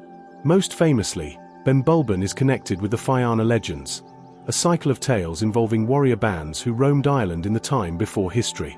The mountain is said to be the setting for the tragic story of Diarmuid and Grain, a doomed lover's tale that echoes the themes of passion, betrayal, and pursuit. According to legend, Diarmuid Ua Duibna, a warrior of the Fianna, fell in love with Grain, the betrothed of the aged hero Fionn mac Cumil. The two eloped, and Fionn pursued them across Ireland. Their journey supposedly ended at Benbulben, where Fionn fatally wounded Diarmuid with a wild boar's tusk. Grain wept over his dying body at the foot of the mountain, her sorrow carried forever on the wind that howls through Benbulben's cliffs. Some say their spirits linger on the mountain, and that lovers who climb it should do so with care, lest they awaken the old grief hidden in the rock. Benbulben is also closely linked with William Butler Yeats, Ireland's national poet, who drew inspiration from its looming presence throughout his life. He called it the shape of Ireland's heart, and his poetry, rich with Celtic mysticism, ancient memory, and spiritual longing, often reflects the mountain's influence. Yeats is buried nearby in Drumcliff Churchyard, within view of Benbulben, and his headstone famously bears the epitaph from his poem Under Ben Bulben. Cast a cold eye on life, on death horsemen, pass by. For Yeats, Ben Bulben was not merely a mountain, it was a portal between this world and another, a threshold between the known and the eternal. Climbing Ben Bulben is both challenging and rewarding. Due to its steep sides and exposed cliffs, the safest route to the summit is from the less vertical south side, where a long, grassy ascent leads gradually up to the plateau. The walk, though not technical, can be strenuous, and the weather changes with startling speed. Once atop the summit, the view is unreal in the truest sense of the word. The Atlantic stretches to the west, the quilted patchwork of Sligo's farmland lies below, and the mountain's northern cliff edge plunges dramatically into space, offering a sheer drop that evokes both wonder and vertigo. The summit plateau, expansive and often blanketed in mist, is eerily quiet. It feels like another world, a lonely, sacred space above the bustle of life, where time moves slowly and the land seems to remember everything. The wind whispers constantly, sometimes moaning like an ancient lament, sometimes howling like the breath of gods. Here, the imagination takes over. One can almost see the ghostly silhouettes of ancient warriors along the ridgeline, or hear the faint clashing of swords, the mournful cry of grain, the distant thrum of a poet's verse. Ben Bulben is also an ecological haven. Its slopes are home to rare Arctic alpine flora that are otherwise almost unknown in Ireland. These include species like the fringed sandwort, Arenaria ciliata, the alpine saxifrage, and mountain avens. Plants more commonly found in the Arctic Circle or atop the Alps, preserved here in microclimates born of the mountain's unique geology and elevation. Falcons nest in its cliffs, and red deer roam its foothills. Streams trickle down from its slopes, feeding the rivers and boglands that shape the ecosystem below. And still, Ben Bulben resists domestication. It is not crowded by cable cars, restaurants, or tourist infrastructure. Though its image graces postcards and tourism campaigns, the mountain itself remains wild and self-contained. To visit it is to participate in something ancient and untouched, to be reminded that even in the modern world, there are places where myth and matter coexist, where stories cling to stone, and where every gust of wind might carry the voice of something far older than ourselves. In a land already rich with haunted castles, druidic forests, and stone circles lost in heather, Ben Bulben stands apart as a singular presence, Ireland's altar of sky and rock, both landmark and living legend. It draws you in not with height, but with presence, not with scale, but with silence. And in that silence, you might hear what Yeats heard, what the Fianna feared, and what grain wept for. It is more than a mountain. It is a memory, a myth, a mirror of the soul. Deep in the heart of East Africa, straddling the equator like a sentinel of ancient power, rises one of the most surreal and awe-inspiring mountains on Earth, Mount Kenya. At 5,199 meters, 17,057 feet, above sea level, it is the second highest peak on the African continent after Kilimanjaro. Yet to many climbers, ecologists, and spiritual seekers, Mount Kenya holds a deeper, more mysterious pull. Unlike Kilimanjaro's massive single dome, Mount Kenya is a jagged, glaciated massif, a complex cluster of craggy spires, sheer cliffs, ancient glacier, and alpine valleys, all surrounded by a lush belt of dense equatorial forest teeming with life. It is a place where ice and jungle coexist, where fire-forged rock meets cloud-shrouded canopies, and where myth, ecology, and geography collide in the most otherworldly of ways. Mount Kenya is an extinct stratovolcano that once soared even higher than Kilimanjaro, perhaps well over 7,000 meters, before time, erosion, and glacial activity carved it into the dramatic, sculpted formation we see today. The mountain is dominated by three main peaks: the twin rock towers of Batian, 5,199 m, and Nalana, 5,188 m, and the slightly lower but more accessible point Lenana, 4,985 m, which is the most commonly climbed summit. Batian and Nelian are technically challenging ascents that require serious rock climbing and mountaineering expertise, while Lenana offers a non-technical but physically demanding trek that still brings climbers into the glacier zone, where sunlight glitters on ancient ice just a few kilometers south of the equator. This contradiction, the presence of glacier and permanent snowfields directly on the equator, is what makes Mount Kenya one of the planet's most surreal and visually startling natural wonders.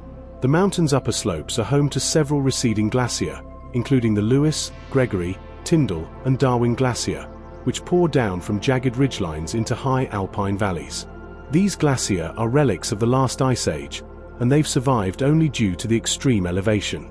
In recent decades, however, the effects of climate change have become starkly visible. The glaciers are shrinking rapidly, and scientists warn that they may disappear entirely within a generation. That looming loss only heightens the sense of sacredness and urgency surrounding this mountain. Yet even as its glacier retreat, Mount Kenya remains a biospheric miracle, home to ecosystems so rich and diverse that UNESCO declared it a World Heritage Site and Biosphere Reserve. The mountain slopes are like a journey through the Earth's climatic zones compressed into a single vertical gradient. At the base lie fertile farmlands, where tea, coffee, and maize grow under the African sun. Above that, dense montane forests dominated by giant camphor, cedar, and podocarpus trees form a dark, green wall of moisture and life. This zone is alive with the calls of colobus monkeys, giant forest hogs, bushbucks, and the elusive bongo antelope, rarely seen but forever present in local legend. Climbing higher, the forest gives way to bamboo groves and then to moorlands, a stark but astonishing landscape filled with towering giant groundsels and lobelias, plants that look as though they belong in the Cretaceous period rather than the present day.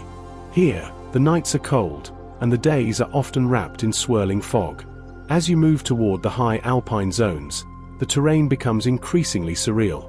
Rock outcrops, volcanic ridges, frozen tarns, and glacier-fed rivers create an environment so alien and otherworldly that many climbers describe it as walking through a forgotten dream. The trails that lead toward the summit are numerous and varied. The Siraman, Chigoria, and Nero Moru routes are the most popular, each offering a different face of the mountain. Chigoria, for example, is often cited as the most beautiful approach, ascending through lush forests, emerald lakes, and waterfalls before reaching the high, wind-battered plateaus. Along the way, trekkers encounter ancient rock shelters used by local communities and spiritual pilgrims, and may glimpse the snow-capped peaks looming like jagged teeth above cloud-filled valleys. Mount Kenya's importance extends far beyond its beauty and biodiversity. It is a mountain of deep cultural and spiritual significance. For the Kikuyu people, who live on the southern and western flanks, the mountain is sacred. They call it Kirinya, or the place of brightness, and believe it is the home of their god, Nai. Traditionally, Kikuyu homes were built facing Mount Kenya, and prayers were offered in its direction. Even today, rituals are sometimes performed on its slopes, and its presence is felt in songs, stories, and ancestral memory. This sacred connection was not lost on Kenya's modern history. The country itself is named after the mountain. During the colonial era, Jomo Kenyatta, Kenya's first president and anti-colonial leader, took his name from it. The mountain became a symbol of national identity and resistance, especially during the Mau Mau rebellion against British rule in the 1950s, when freedom fighters used the dense forests of the mountain as hideouts and sanctuaries. Thus, Mount Kenya is not only a geographical landmark but a symbol of defiance, unity, and rebirth. For climbers and travelers today, reaching Point Lenana at sunrise is a transcendent experience.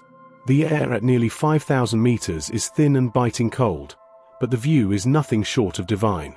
As dawn breaks over the jagged profile of Batian and Nelion, the entire sweep of Kenya unfurls in the golden light, from the vast savannas of the Laikipia Plateau to the distant shimmer of Lake Turkana and the cloud shadows of the Aberdare Range. The glacier below sparkle like shards of glass, and the mountain casts its colossal shadow across the earth, stretching for miles. Despite its remote appearance, Mount Kenya is accessible, and its surrounding national park offers lodges, campsites, and opportunities for wildlife viewing. Yet it remains far less trafficked than Kilimanjaro, giving it a quiet, almost hidden majesty. You can walk for hours on its slopes without encountering another soul, hearing only the crunch of boots on frost-hardened grass and the distant cry of a crowned eagle circling overhead. Ultimately, Mount Kenya is more than a mountain. It is a cosmic axis, a meeting point of climates, cultures, and histories. It holds within its slopes both fire and ice, both life and legend. It is a sanctuary, a shrine, and a battleground, carved by magma, crowned by snow, wrapped in vines. To stand on its upper ridges is to feel the Earth's breath, slow and ancient, rising from equator to ice cap. It is a reminder of what the planet can be when left to shape itself, and of what we must protect before it vanishes. Towering above the bustling urban sprawl of Southern California, rising like a sentinel over the coastal haze and sun-bleached deserts, stands a mountain known by two names: Mount San Antonio on maps and in official records, but affectionately referred to by locals as Mount Baldy. At 10,064 feet, 3,068 meters, it is the highest peak in the San Gabriel Mountains, and it exerts a strange gravitational pull on the imagination of Angelenos and outdoor enthusiasts alike. Its snowy crown is visible from miles away, even from downtown Los Angeles, where palm trees sway beneath it and traffic inches forward under its icy gaze. In a region better known for beaches, celebrity culture, and arid heat, Mount Baldy is a startling anomaly, a true alpine peak born in the desert, equally rugged, spiritual, and surreal. Part of what makes Mount Baldy so striking is the contrast it offers: a snow-capped behemoth rising from the dust and asphalt of one of America's driest and most densely populated regions. One moment you're driving through arid canyons, passing Joshua trees and sun-scorched scrubland, and the next you're ascending switchbacks toward a world of pine forests, icy creeks, and ridgelines dusted with snow. It's this otherworldly transformation, from desert to alpine in just a couple of hours, that makes Baldy not just a mountain but an experience in duality. The mountain's name, Baldy, comes from its rounded, treeless summit, which is especially visible during the warmer months when the snow has melted to reveal stark, barren slopes of pale granite and scree. Unlike more heavily forested mountains, Baldy's peak seems to thrust directly into the sky, stripped and exposed, giving it the appearance of a colossal head shaved clean by centuries of wind and weather. In the winter, snow blankets its slopes and adds a quiet, majestic serenity, while in summer, the summit reflects sunlight in a brilliant, almost blinding glare. Geologically, Mount Baldy is part of the Transverse Ranges, a collection of mountains that defy the typical north-south orientation of most western U.S. ranges by running east-west, a result of complex tectonic collisions between the Pacific and North American plates. The San Andreas Fault and numerous other active fault systems in the region have uplifted and twisted these mountains over millions of years, giving rise to the dramatic terrain we see today. The mountain continues to grow slowly as seismic activity beneath Southern California pushes the Earth upward, an ongoing process that makes Baldy both ancient and alive. The climb to the summit of Mount Baldy is challenging, rewarding, and deeply atmospheric. Several trails lead to the top, but the most iconic is the Baldy Loop, a strenuous 11-mile circuit combining the Baldy Bowl Trail, the Devil's Backbone, and the Ski Hut Trail. Starting from Manka Flats, the route begins beneath a cathedral of pine trees, passing creeks and waterfalls, and slowly climbs into sparser, more alpine terrain. One of the most thrilling features of the hike is the Devil's Backbone, a narrow ridgeline that connects Mount Harwood with the Baldy summit. This ridge, often no wider than a couple of feet in places, falls away sharply on either side into steep canyons. In winter, when snow and ice cling to the trail, it becomes an adrenaline-charged traverse, and crampons and ice axes are recommended. The views, however, are beyond words. To the south, the Inland Empire and Orange County sprawl to the horizon. To the north, the Mojave Desert lies like a sea of golden dust, and to the west, the skyscrapers of Los Angeles shimmer in a smoggy haze. The summit itself is marked by a pile of stones and a small metal plaque. On clear days, views can stretch over 100 miles, reaching all the way to Catalina Island, the Tahoe Mountains, and even the Sierra Nevada. Here, above the chaos of California's most populated region, you're met with a surreal silence, a sharp contrast to the bustling freeways and cityscape below. The air is thinner, cooler, crisper. Ravens soar overhead. The wind speaks in long, sweeping gusts. It's hard not to feel humbled, even spiritual, standing on this bald, wind-scoured summit gazing down at the sunlit world far below. Mount Baldy is also a winter playground. It hosts the Mount Baldy ski lifts, one of the few ski resorts within driving distance of Los Angeles. Though smaller than resorts in the Sierras, it offers locals a chance to ski and snowboard within sight of palm trees and ocean breeze. But even in winter, Baldy isn't tamed. Avalanches, whiteouts, and hypothermia are real risks. Every year, search and rescue teams are dispatched to retrieve hikers and climbers caught unprepared by the mountain's volatile moods. This is not a mountain to be underestimated. Yet for those who approach it with respect, Mount Baldy rewards deeply. Beyond the scenery and the summit views, there is something archetypal about this peak, a mountain of transformation, perched between the natural and the urban, the sacred and the mundane. For many Angelenos, it serves as a spiritual retreat, a training ground, or a place of pilgrimage. Early in the morning, the trail is often filled with trail runners, Buddhist monks, veterans, artists, and families, each ascending not just to conquer a summit, but to confront something in themselves.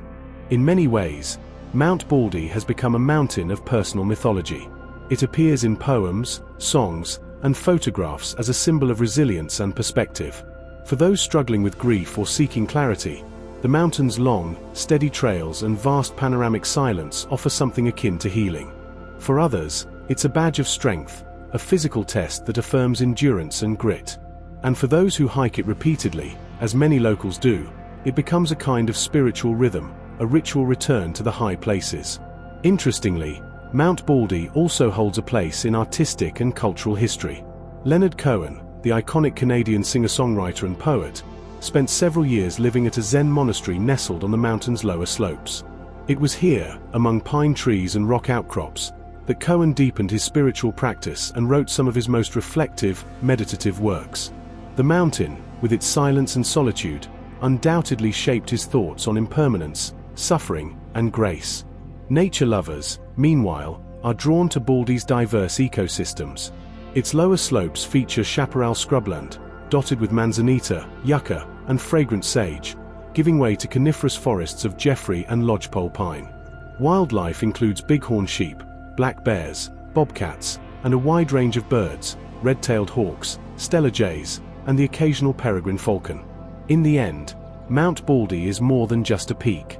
It is a paradox, a snow-capped realm floating above freeways, a pocket of wilderness in a world of pavement. It offers no guarantees, only the possibility of revelation. To stand on its summit is to see California not as a single idea, but as a place of contrast and beauty, where desert meets snow and silence touches sound. It is a wild place nestled within civilization, and to climb it is to remember that the untamed still exists, even above one of the busiest cities on Earth. In the vast, windswept reaches of Xinjiang, China's westernmost frontier, where desert basins sprawl endlessly and the air holds both the scent of steppe and the whisper of Silk Road caravans long vanished, a mighty range rises like a frozen wall against the sky, the Tian Shan Mountains, or the Mountains of Heaven. Among these ethereal heights stands one peak that pierces the heavens more fiercely than any other in the range's eastern half, Bogda Peak, or Bogda Foam. At 5,445 meters, 17,864 feet, it is not the tallest peak in China, nor even in the Tian Shan system, but its staggering vertical rise, isolated grandeur, and mystical setting above alpine lakes and glacial cirques render it one of the most surreal and otherworldly mountain landscapes in all of Central Asia. The name Bogda is rooted in ancient Mongolian and Turkic languages, meaning sacred or divine, and this title is not merely poetic. Locals, Yuga herders, Kazakh nomads, and ancient Chinese pilgrims have long revered the mountain as a celestial guardian, its jagged spires believed to connect Earth with heaven. Bogda is a place where the spiritual world seems closer, where the sky feels within arm's reach, and where centuries of myth, culture, and geography collide in frozen stillness. Located east of Uremi, the capital of Xinjiang province, Bogda Peak rises abruptly from the Zhongar Basin, one of the lowest and hottest regions in all of China. The result is a breathtaking and nearly unmatched vertical relief, from the arid desert floor to ice-glazed ridges in a matter of kilometers. This dramatic juxtaposition of heat and ice, of barren plains giving way to vertical towers of stone and snow, creates a visual experience so surreal it almost seems digitally rendered. Standing in the scorched foothills and looking up at Bogda, one gets the sense that nature has defied its own logic, stitching two incompatible worlds into a seamless whole.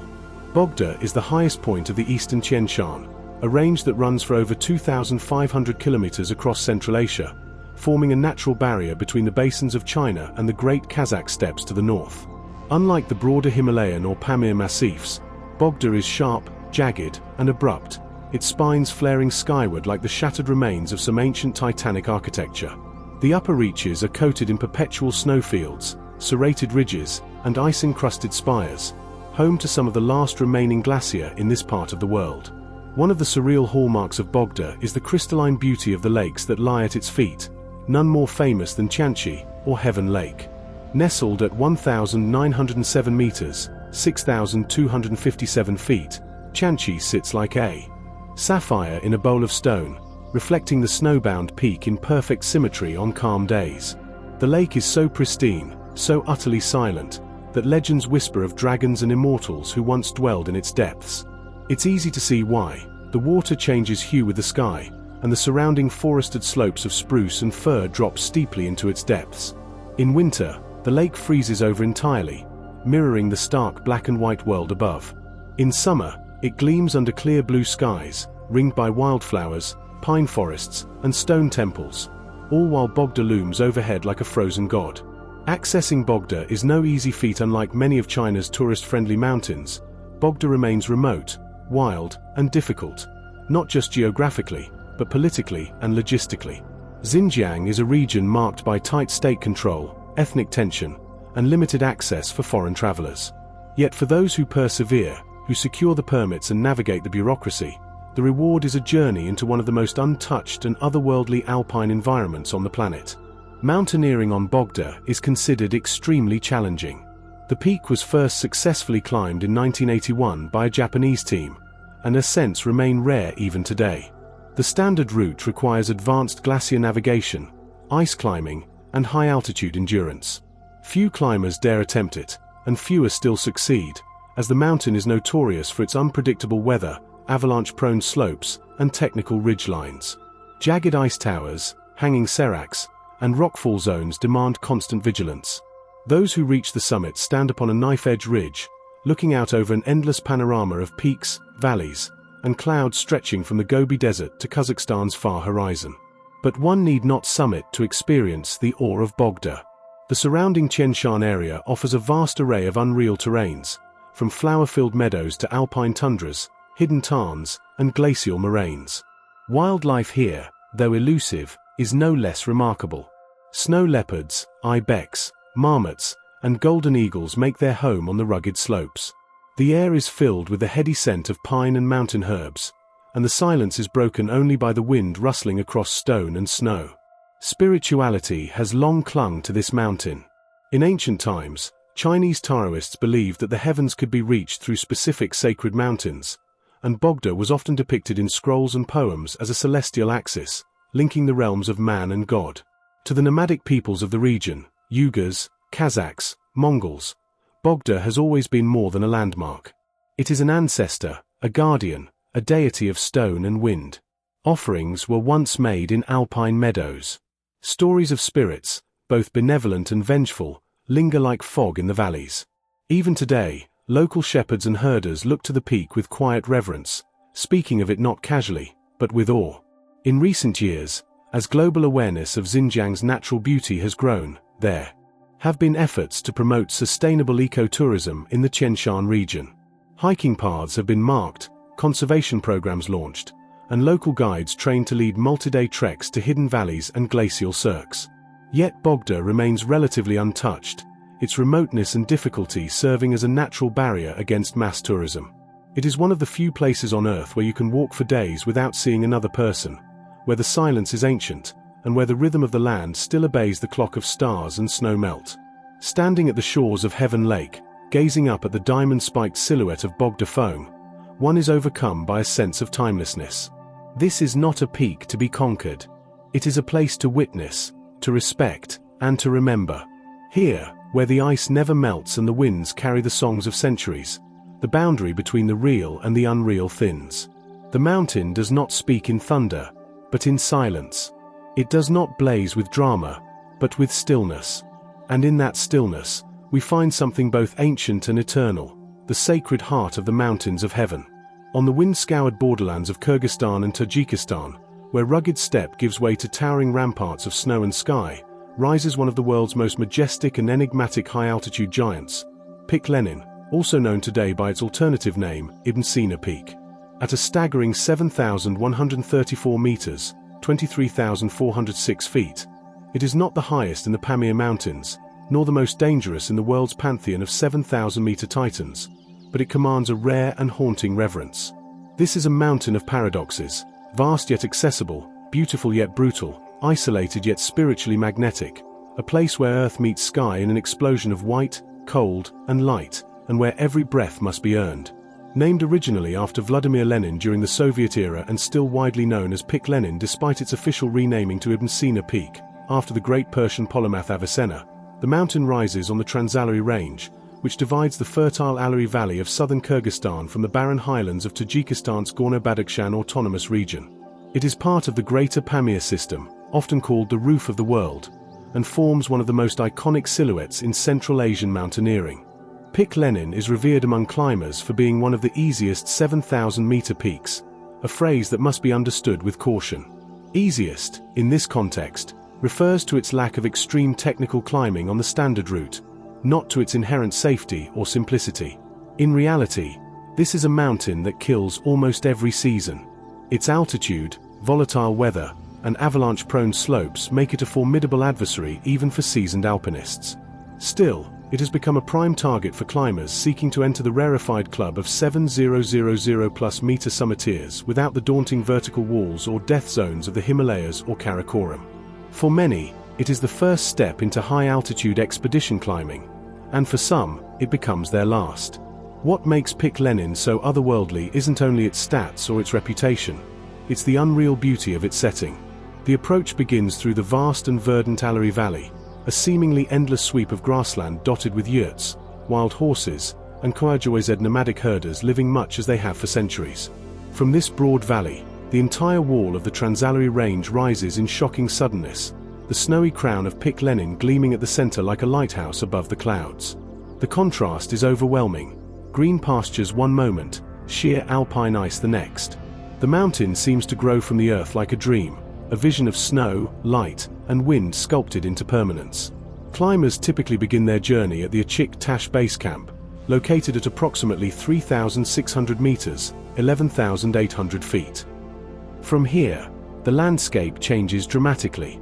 Rolling alpine meadows rise into glacial moraines, icy rivers, and vast fields of crevassed snow. The most common route to the summit is via the north face, following a multi-camp structure. Camp I on the edge of the Lenin Glacier, Camp 2 perched at around 5,300 meters, and Camp 3 near the high saddle around 6,100 meters. Above this point, climbers enter a stark world of thin air, intense cold, and glaring sunlight where the line between life and death can become indistinct in moments. Despite the relative simplicity of its route, Pik Lenin is notoriously deceptive. The mountain scale can mislead. What looks like a nearby ridge may be hours away. Snowstorms can arrive without warning, obliterating visibility. Wind gusts, often exceeding 100 km per hour, can flatten tents and freeze exposed skin in minutes. Avalanches are common along certain sections of the route, especially during unstable weather windows. Over the years, entire expeditions have vanished on its flanks, and every season brings new tales of lost climbers, last-minute rescues, and desperate descents. Yet for those who tread carefully, prepare wisely, and respect the mountain's temperaments, Pik Lenin offers one of the most sublime high-altitude experiences on Earth. The view from the summit, should one be lucky enough to reach it in fair weather, is vast beyond imagining. Below lies the Alari Valley, stretching away like a green ocean. To the south, the glacier of Tajikistan unfolds into a sea of white ridgelines and glacial tongues. Far beyond, on clear days, the faint silhouettes of the Hindu Kush and Tian Shan ranges shimmer on the edge of vision. The cultural history of the mountain is as layered and complex as its geography. Though Soviet climbers first summited it in 1928, it had long been a landmark for Silk Road traders, Tajik poets, and Khawajawyzed shepherds. Locals knew it by various names, including Kalai Ab al-Ibn Sna with Macron, long before Lenin's name ever graced it. In Islamic mysticism, high mountains often represented thresholds to divine realms, and Ibn Sina, known in the West as Avicenna, wrote extensively about the symbolic and metaphysical nature of peaks in his philosophical works. In renaming the mountain after him, the modern world paid homage to the deep intellectual and spiritual heritage of Central Asia, where science, poetry, and religion once mingled in caravans that passed beneath these peaks. And yet, for all its remoteness, Pik Lenin is accessible. During summer, temporary tent cities sprout at its base camps, where climbers from across the globe mingle over instant coffee and shared stories. Russian, English, Farsi, Khawajawyzed, and French blend together in the crisp air. Yaks grunt along the trails, ferrying supplies. Children from nearby settlements sometimes come to watch the climbers prepare, their eyes wide with curiosity and wonder. There's something deeply human about this high-altitude convergence. So many people chasing a dream, confronting their fears, and, for a few weeks, living in a world ruled not by screens and schedules but by snow, sky, and survival. In many ways, Pic Lenin offers not just an adventure but a transformation. To climb here is to step into a harsher rhythm of existence, where each breath matters, each step requires focus, and each moment stretches into eternity.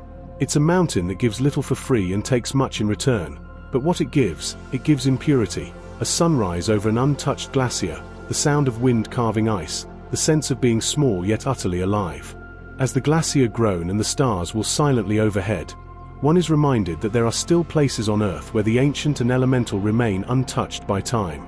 Pic Lenin, or Ibn Sina Peak, is such a place. Cold, remote, and breathtakingly surreal. It stands not only as a pinnacle of altitude but as a symbol of vastness, of endurance, of human will stretched thin against the sky. In the myth-laced land of Nepal, where prayer flags flutter in thin alpine air and ancient trails wind through landscapes carved by both gods and glacier, one mountain stands apart for its sheer isolation, towering presence, and ethereal beauty. Mount Dhaulagiri, known poetically as the White Mountain. Rising to a staggering 8,167 meters, 26,795 feet, Dhaulagiri is the seventh highest mountain on Earth, yet it remains one of the least understood by the general public, cloaked in both literal and metaphorical clouds. It is a peak of contradictions, gloriously visible yet rarely summit, geographically central yet profoundly remote. In every sense, Dhaulagiri is one of the planet's most unreal and formidable natural wonders. Dhaulagiri's name comes from the Sanskrit words Dhavala, white, and Giri, mountain, an apt descriptor for a peak that glows with an almost celestial whiteness. Even among the snowy Himalayan giants, Dhaulagiri's luminous facade stands out. The mountain's fluted ridges and vast glacial faces shimmer in the sun like burnished ivory. Snowstorms that shroud it often clear just long enough to reveal its monolithic pyramid looming over the world like an ancient sentinel. There's a purity here, visual, environmental, spiritual, that is rarely matched elsewhere on Earth. What makes Dhaulagiri particularly surreal, even among Himalayan 8,000ers, is its astounding topographic prominence and drastic elevation gain. From the depths of the Kali Gandaki Gorge, the world's deepest gorge, Dhaulagiri rises nearly 7,000 vertical meters in just 30 kilometers, an elevation gain more severe than Everest's rise from its base camp. On one side, the Kali Gandaki River slices the Himalayas between Dhaulagiri and its eastern counterpart, Annapurna, creating a trench so deep that some scholars consider it a natural divide between climatic zones, ecosystems, and tectonic plates. Standing atop a ridge near Jomsom or Marfa, looking up at Dhaulagiri's sheer face, the mountain feels less like a part of Earth and more like the edge of the sky itself. First sighted by Western explorers in the early 1800s, Dhaulagiri held the title of the world's tallest known peak for over 30 years until Kangchenjunga and later Everest were surveyed. Yet it remained largely untouched by climbers until the mid-20th century. Its first successful ascent came in 1960, via the Northeast Ridge, by a Swiss-Austrian-Nepali team using fixed-wing aircraft to establish base camps, a risky and revolutionary method at the time. Since then, it has been climbed far less frequently than many of its Himalayan cousins. Why? Because Dhaulagiri is notoriously treacherous. Its weather systems are volatile, often trapping climbers in whiteouts for days. Its seracs and avalanche-prone slopes claim lives nearly every year. And unlike Everest, where a certain path has been paved by experience and infrastructure, Dhaulagiri offers no easy route, no guarantees, no forgiveness.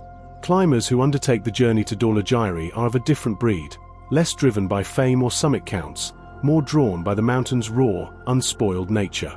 Even the approach trek is a voyage through unreality. The Dhaulagiri circuit trek, considered one of the most remote and demanding in Nepal, circumvents the mountain in a great loop that crosses high passes like French Col, 5,360 meters, and Dampas Pass, 5,240 meters. Trekkers move from subtropical jungles into glacial basins, passing through pine forests, rhododendron groves, yak pastures, and eventually into alpine tundra, where the air grows sharp and thin. Along the way, the silhouette of Dhaulagiri is an ever-present force, its vast ice walls glowing under moonlight or erupting into color at dawn. Base camp, perched at roughly 4,750 meters, sits beneath an amphitheater of ice and rock. Towering avalanches thunder down the face of the north flank, shaking the earth and echoing across the moraine like the heartbeat of some dormant god. The scale is nearly impossible to comprehend. What looks like a distant cornice could be a wall of ice the size of a cathedral. Climbing teams wait here for days, studying the weather, checking equipment, watching the mountain's moods shift from stillness to fury. Success on Dhaulagiri is as much about patience as strength. The standard climbing route follows the northeast ridge, a technically demanding but climbable line that involves steep snowfields, rock outcroppings, and glacier crossings. The camps ascend in stages: Camp I at 5,850 m, Camp 2 at 6,500 m, Camp 3 at 7,400 m, and then the final push to the summit. Each level brings increased exposure, bone-freezing temperatures, and the endless battle against altitude sickness, fatigue, and isolation. At this elevation, the body begins to deteriorate no matter how fit or prepared the climber. Breathing becomes a conscious effort. Every movement is slow. The summit itself, a sharp, exposed ridge with panoramic views of the entire western Himalayas, is a place of ephemeral victory, beauty, and vulnerability. Yet for most who experience Dhaulagiri, whether by trekking around its base or attempting its summit, the most enduring impression is not the danger. It's the sublime silence, the feeling of standing in a place that time has forgotten. There are no villages beyond a certain altitude, no tea houses, no crowds of selfie-snapping tourists. Only wind, ice, rock, and sky. In this elemental cathedral, one's sense of self diminishes, replaced by a quiet awe. In the cultural landscape of Nepal, Dhaulagiri does not command the same religious devotion as Kailash or Machu Picchu, but it is revered nonetheless. Its vastness and silence are seen as manifestations of divine detachment, a sacred indifference that humbles mortals and demands respect. The people of the Magar and Gurung ethnic groups, who live in its shadow, speak of the mountain in tones of reverence, offering ritual thanks for the glacial waters that flow from its slopes into the rice fields and villages far below. Ecologically, Dhaulagiri and its surrounding valleys are a treasure trove of Himalayan biodiversity. The lower slopes house animals such as Himalayan tahr, snow leopards, red pandas, and musk deer, while the skies are patrolled by lammergeiers and Himalayan griffon vultures. Wildflowers bloom for a short window in summer, painting the meadows with color before the first frost turns everything back to silence. In recent years, climate change has begun to make its mark even here. The glacier around Dhaulagiri are receding, and the once predictable weather patterns have become more erratic. Yet the mountain endures, defiant and glacial, unbent by time. It remains a sanctuary for the few, a challenge for the brave, and a monument for the world. To walk beneath Dhaulagiri is to feel the earth's raw bones beneath your feet. To climb it is to enter a realm beyond comfort, beyond logic, where only willpower and humility can survive. And to see it, just to see it, is to witness one of the last truly untouched cathedrals of snow and stone on our planet. Far out on the vast, windswept Tibetan plateau, where the skies seem endless and the horizon stretches into shimmering bands of blue and white, there rises a mountain unlike any other on Earth, a mountain not famed for its height, but for its divine presence, spiritual magnetism, and unyielding mystery. This is Mount Kailash, standing at 6,638 meters, 21,778 feet, in the remote western reaches of Tibet, near the sources of some of Asia's greatest rivers, the Indus, Sutlej, Brahmaputra, and Karnali. To many millions across faiths and centuries, it is not merely a mountain. It is the axis of the world, the navel of the cosmos, the home of gods, and a bridge between the physical and the eternal. Despite its relatively modest height compared to the Himalayas' highest peaks, Mount Kailash is one of the most revered and forbidden places in all of Asia. It has never been climbed, nor should it be, according to devout followers. In a world where even Everest has been turned into a crowded trailhead, Kailash remains untouched, untrammeled, and mysteriously aloof. Its perfect pyramidal form, capped in snow and sharply etched against the sky, rises in stark, sculptural contrast to the surrounding ochre-colored hills and high-altitude deserts. Its symmetry is uncanny, as if carved by celestial hands. The four sheer faces of the mountain are aligned precisely with the cardinal directions, each representing a different cosmic power in various religions. In Hinduism, Mount Kailash is the abode of Lord Shiva, the destroyer and transformer, who is said to reside atop the peak in eternal meditation with his consort Parvati. It is here, according to sacred texts, that Shiva dances the Tandava, the cosmic dance of destruction and rebirth. In Jainism, it is known as Ashtapada, the place where Rishabhadeva, the first Tirthankara, attained liberation. For Buddhists, especially followers of Tibetan Vajrayana traditions, the mountain is identified as Mount Meru, the sacred axis mundi of the universe, believed to be the central pillar that supports all worlds. Bon, the indigenous pre-Buddhist religion of Tibet, reveres it as the seat of the sky goddess Sapaiman, the source of spiritual power and natural balance. This convergence of faiths is unprecedented. Kailash is the only mountain on Earth that is considered holy in 4 major religions, and each belief system weaves it into a rich fabric of mythology and metaphysics. Pilgrims from India, Nepal, Tibet, Bhutan, and beyond undertake arduous journeys across national borders, mountain passes, and vast plateaus to reach its sacred base, where they can perform the Kora, a 52-kilometer circumambulation of the mountain meant to cleanse karma and bring spiritual merit. The Kora is no easy undertaking. Pilgrims, some elderly, some barefoot, some performing full-body prostrations every few steps, walk around the mountain in a clockwise direction, counterclockwise for Bon practitioners, often taking multiple days to complete the circuit. The journey passes through high-altitude passes, such as the Dol Malar at over 5,600 meters, where oxygen is scarce and the cold can be bitter even in summer. Along the way, there are sacred sites like the Tapa Chorten, the Saptarishi Caves, and the Lake of Compassion, each layered with centuries of legend and ritual significance. Pilgrims leave behind prayer flags, mani stones, yak butter lamps, and whispered prayers, transforming the landscape into a living gallery of devotion. The Kora is believed to replicate the path taken by divine beings, and tradition holds that completing one full circuit erases the sins of a lifetime. Doing it 13 times is said to bring enlightenment in one lifetime. 108 circuits, a task that can take decades, is believed to bring complete liberation from the cycle of birth and death. For those too frail to complete the trek, simply laying eyes on Kailash is believed to offer a transcendent blessing. Despite these strong spiritual yearnings, no human being has ever reached the summit of Mount Kailash. Attempts to climb it have either been thwarted or met with strong resistance from religious communities, who consider such an act a desecration. In the early 2000s, the Chinese government reportedly considered allowing a Spanish expedition to climb the mountain, but the backlash from Buddhists and Hindus worldwide was so intense that the plan was ultimately abandoned.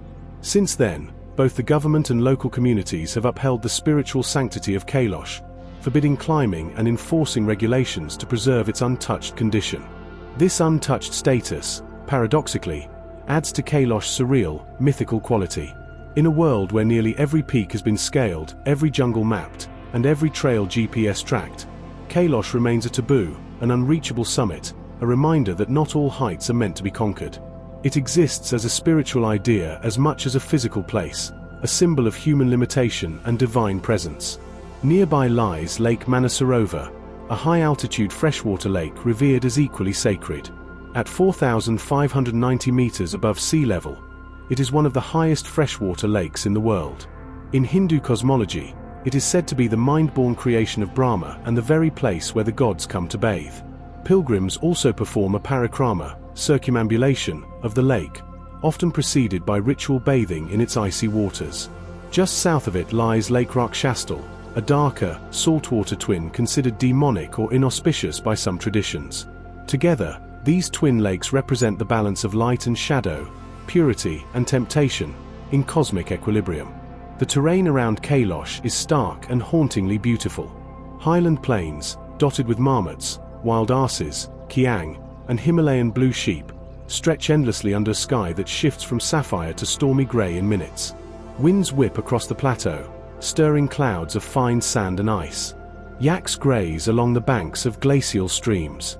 In this vast silence, every footstep feels amplified, every moment slowed, every thought laid bare. The air is thin, but the atmosphere is dense with meaning. Access to Mount Kailash remains difficult, particularly for foreign travelers. The region lies within Ngari Prefecture, one of the most sensitive and restricted zones in Tibet. Special permits are required, and political tensions, unpredictable weather, and limited infrastructure make travel challenging. Yet thousands make the journey each year, enduring hardship not for adventure, but for reverence, to walk in the shadow of the gods, to glimpse the unknowable, to feel the pulse of the sacred. To see Kailash is to be changed. Even from a distance, the mountain exudes a magnetism that transcends logic or explanation. Its faces seem to shift subtly with the light, appearing now smooth, now jagged, now shrouded in mist. At sunrise, its snowy peak blushes with gold. At night, under a billion stars, it seems to glow from within. There is no noise here. Only wind. Only silence. Only the echo of something eternal. Mount Kailash is not a destination. It is a presence. One does not conquer it. One approaches it with bowed head and open heart. It stands unmoved by time, untouched by climbers, revered by all who draw near. And in a world racing to conquer and consume, Kailash remains unclimbed, unbeaten, and wholly divine. A silent, shimmering axis around which myths, mountains, and humanity still turn. In the heart of Central Africa, in the troubled yet breathtakingly beautiful landscape of the Democratic Republic of Congo, there lies a mountain unlike any other on Earth. A mountain not capped in snow or cloaked in glacier, but alive with fire, smoke, and glowing red fury. This is Mount Nyiragongo, one of the most dangerous and spectacular volcanoes on the planet, home to the world's largest permanent lava lake, and a place that truly redefines what we mean when we speak of unreal natural wonders. Rising to an elevation of 3,470 meters, 11,384 feet, Mount Nyiragongo is part of the Virunga Mountains, a chain of volcanoes straddling the borders of the DRC, Rwanda, and Uganda, nestled within the broader East African rift system.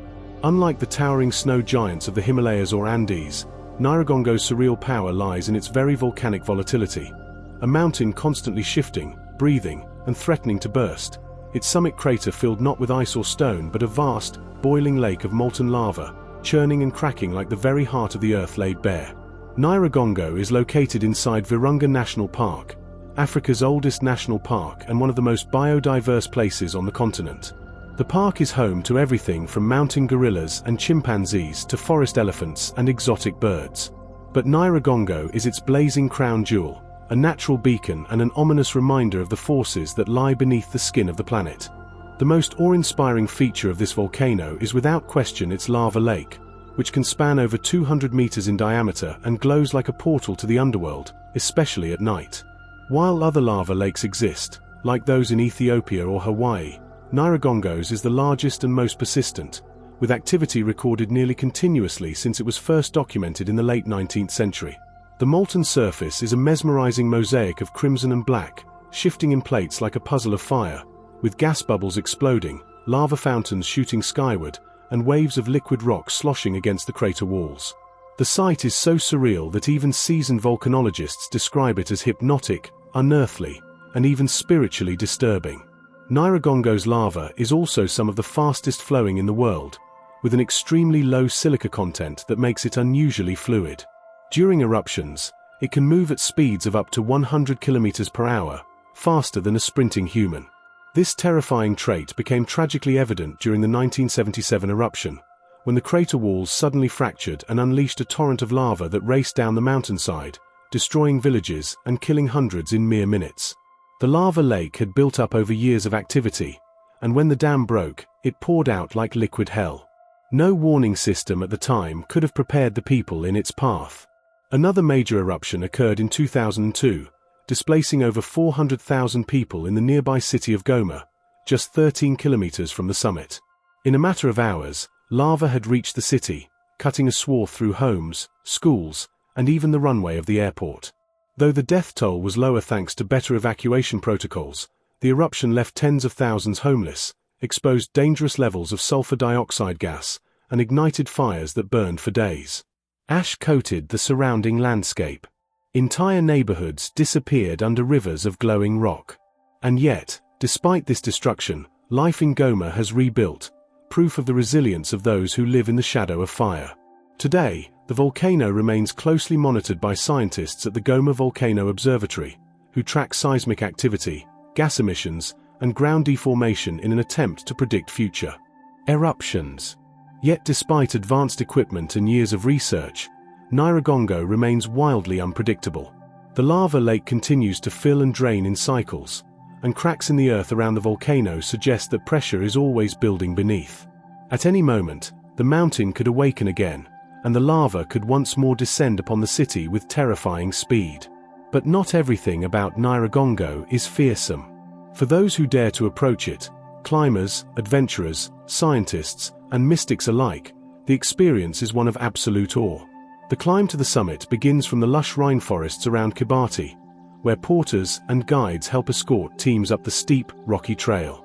The journey typically takes 5 to 6 hours, moving through multiple ecological zones, dense forest alive with the sounds of birds and monkeys, alpine meadows filled with giant lobelias and groundsels, and eventually barren volcanic slopes dusted with old ash and twisted lava flows. As climbers ascend, the air grows thin and cold, a surprising contrast to the inferno waiting above. Reaching the summit is like stepping into another world. A 1.2-kilometer wide crater yawns open, dropping hundreds of meters down to the surface of the lake. During the day, smoke and steam veil the glowing heart. But at night, the view becomes pure magic. The sky glows orange and red. The lava pulses and shifts. A low, constant rumble fills the air, punctuated by the hiss of gas vents and the occasional thunder-like crack of splintering rock. There are few places on Earth where one feels closer to raw creation, to the elemental chaos from which land, light, and even life itself emerge. Visitors often sleep overnight in crater-edge shelters, rugged but safe enough for the extreme environment. From their doorways, they watch the ever-changing dance of fire below, knowing they are perched at the edge of something ancient and incomprehensible. Few speak. Words seem irrelevant when faced with such a spectacle. Some report feeling profoundly humbled. Others feel fear. Many feel both. Despite its beauty, Nyiragongo sits at the intersection of natural wonder and human vulnerability. The region around it has long been plagued by political instability, poverty, and conflict. Armed militias still operate in parts of North Kivu. Yet the people of Goma and nearby villages endure, grow, and even thrive, opening guest houses, guiding tourists, raising families, and continuing life under the constant shadow of fire. In this way, Nyiragongo becomes not just a force of destruction, but also a symbol of resilience, adaptation, and coexistence with the uncontrollable powers of nature. And then there's the symbolism. In ancient African folklore, volcanoes were often seen as gateways to the spirit world. In some local Congolese beliefs, Nyiragongo is not merely a mountain but a living entity, a deity or ancestral force to be respected, feared, and honored. Ceremonies, offerings, and prayers have long accompanied life near the volcano. The very presence of the lava lake is seen by some as the visible breath of the earth itself, a warning and a gift in equal measure. In today's world, where natural wonders are often sanitized, moneized, and neatly packaged for easy tourism, Mount Nyiragongo defies domestication. It remains wild, unpredictable, furiously alive. To gaze into its crater is to look into the geological soul of our planet. It is not comforting. It is not safe. But it is one of the few places left on Earth that still feels truly untamed, a reminder that beneath the paved streets, satellite maps, and digital noise, the world is still capable of overwhelming awe and primal terror. Mount Nyiragongo is not merely a volcano. It is a rift in the Earth's surface where fire breathes, ancient forces whisper, and time itself seems to smolder. It is an unreal place because it speaks to something beyond logic, something deep, dangerous, and dazzlingly alive. Shrouded in mist and myth, Mount Banahor rises majestically from the heart of Luzon, the largest island in the Philippines, standing sentinel over the provinces of Quezon and Laguna like a sleeping deity. At 2,158 meters, 7,080 feet, above sea level, it is not the tallest peak in the archipelago, nor the most technically challenging to ascend. But what sets Banahor apart, what makes it holy and uniquely unreal, is its deep spiritual magnetism, its biodiverse rainforest cloak, and its rare position as a living sanctuary of the sacred, where nature, religion, mysticism, and legend converge into a place that feels more like a portal than a mountain. Mount Banahor is part of the Banahor-San Cristobal volcanic complex, a dormant stratovolcano whose last recorded eruption occurred in 1909. Though geologically quiet in recent decades, Banahor is by no means dormant in a cultural or spiritual sense. On the contrary, it is one of the most sacred mountains in the Philippines, long revered by indigenous peoples, folk mystics, Christian sects, esoteric spiritual movements, and New Age pilgrims alike. In the minds of many Filipinos, Banahor is not just a natural formation. It is a holy land, a mountain of miracles and mysteries. To begin understanding Banahor's unreal nature, one must first understand its place in Philippine spirituality. Since the 19th century, the mountain has been considered a holy mountain, Banal na Bundok, by various groups who believe it to be a spiritual center of the universe, a kind of terrestrial heaven imbued with healing energies and divine presence. Some sects even view it as the New Jerusalem, chosen by God to be the center of salvation in the final days. In this view, Banahor is not just a mountain to climb, but a sacred landscape to be walked with reverence, a cosmic altar where every rock, spring, tree, and cave holds symbolic and spiritual significance. Dozens of faith-healing groups, prophets, and mystical brotherhoods, often blending Catholicism with indigenous beliefs, have been drawn to its slopes for generations. During Holy Week, thousands of pilgrims flock to the mountain, many dressed in white or bearing crosses, reenacting the Passion of Christ while following ancient, winding trails to sacred sites. These pilgrims don't seek a summit, they seek cleansing, connection, and rebirth. The trek becomes a ritual, and the mountain, a silent but powerful guide. The mountain is dotted with sacred springs, caves, and natural altars, each with its own legends and energies.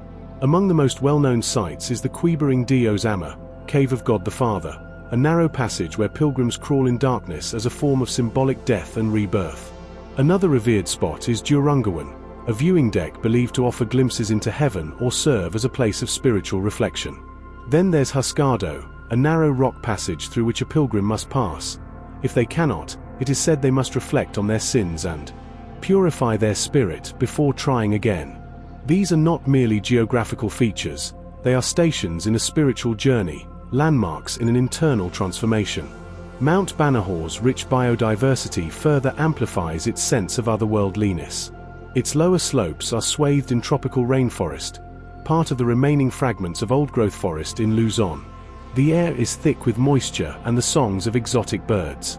Giant ferns curl from the forest floor, while epiphytes cling to ancient trunks. Philippine eagles, flying lemurs, and even rare orchids and medicinal plants find refuge here. The forest feels alive in a way that few other places on Earth do, vibrating with the breath of an ecosystem that is both primordial and deeply interconnected. For conservationists, Banahor is a biological treasure trove. It lies within the Mounts Banahor San Cristobal protected landscape, designated for its ecological importance. But for those who live near it, particularly the townsfolk of Dolores, Sariaya, Tayabas, and Lucban, the mountain is much more than nature. It is ancestral, personal, even sentient. Tales of forest spirits, enchanted beings, and miraculous apparitions abound. Some locals speak of encantos, ethereal entities believed to guard certain parts of the forest, and warn against trespassing disrespectfully into their domains. Others tell stories of disappearing paths, sudden mists that veil travelers, and strange lights that hover above the canopy on moonless nights. This blend of natural grandeur and mystical belief makes any journey to Banahor a profoundly liminal experience, an encounter not just with the mountain, but with the veil between worlds. The sound of water trickling from sacred springs is said to carry blessings. Rocks bear ancient inscriptions that no scholar can fully decipher. Trees appear twisted by forces beyond mere biology. Time feels slower here, the air richer. Whether believer or skeptic, all who venture into Banahor's realm feel something shift, a quieting of the mind, a clarity of soul, or a stirring unease, as though the mountain is watching. In recent years, however, the increasing number of visitors, especially during Holy Week, has taken a toll. Litter, erosion, and pollution began to threaten the mountain's delicate ecology and sacred sites. In response, Philippine environmental authorities closed Mount Banahor to climbers and pilgrims from 2004 to 2016, and have since implemented strict regulations and seasonal closures to protect it. Only certain trails are now open to the public, and even then, they are monitored. Rangers, local volunteers, and conservation groups work tirelessly to balance reverence with preservation, reminding visitors that holiness is inseparable from stewardship. Yet even these challenges have added to the legend of Banahor. Its long closure was viewed by many devotees not just as environmental necessity, but as a sign from the divine, a period of purification, of rest for a sacred mountain overwhelmed by human carelessness. For some, it only deepened the aura of sanctity, turning Banahor into a place that chooses who may approach, that calls to the worthy and the awakened, and that punishes the disrespectful. There is a peculiar duality to Mount Banahor. It is at once Christian and animist, modern and ancient, natural and supernatural. Scientists come here to study rare species. Devotees come seeking miracles. Hikers climb for the view. Prophets descend in visions. One mountain, 1,000 meanings. And perhaps that is what makes Banahor one of the most unreal places on the planet. Not its altitude, nor its geological uniqueness, but its ability to be more than one thing at once. A dormant volcano that pulses with spiritual life, a rainforest that teaches sacred truths, a physical space that becomes a metaphysical journey. It's a place where myths breathe, where faith and fern intertwine, and where the earth seems to whisper truths that can't be written. In the final light of day, as mist curls around its ridges and the rainforest echoes with the sounds of unseen creatures, Mount Banahor doesn't merely stand above the land. It haunts the heart, moves the spirit, and remains forever untamed, a sanctum of the unseen and the eternal. In the heart of Taiwan, rising like a vast jade sentinel above emerald forests and rugged cliffs, stands the awe-inspiring Jade Mountain, known locally as Yushan, literally, Jade Mountain. Towering at 3,952 meters, 12,966 feet, it is the highest peak in East Asia and a deeply symbolic presence in Taiwanese geography, culture, and identity.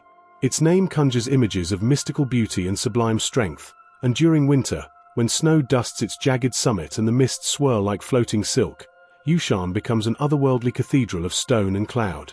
It is not merely a mountain, it is a monument to nature, nationhood, and spiritual transcendence, an unreal place where earth touches the sky.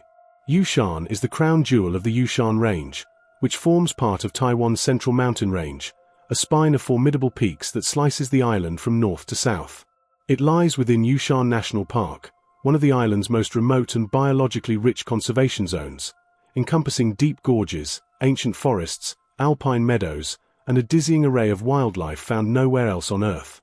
This is one of the few places in the tropics where you can begin a day in lush, subtropical lowlands, trek through temperate hardwood forests, and ascend into snowbound high alpine zones, all within a single journey. What makes Yushan especially surreal is not just its height but its dramatic vertical diversity.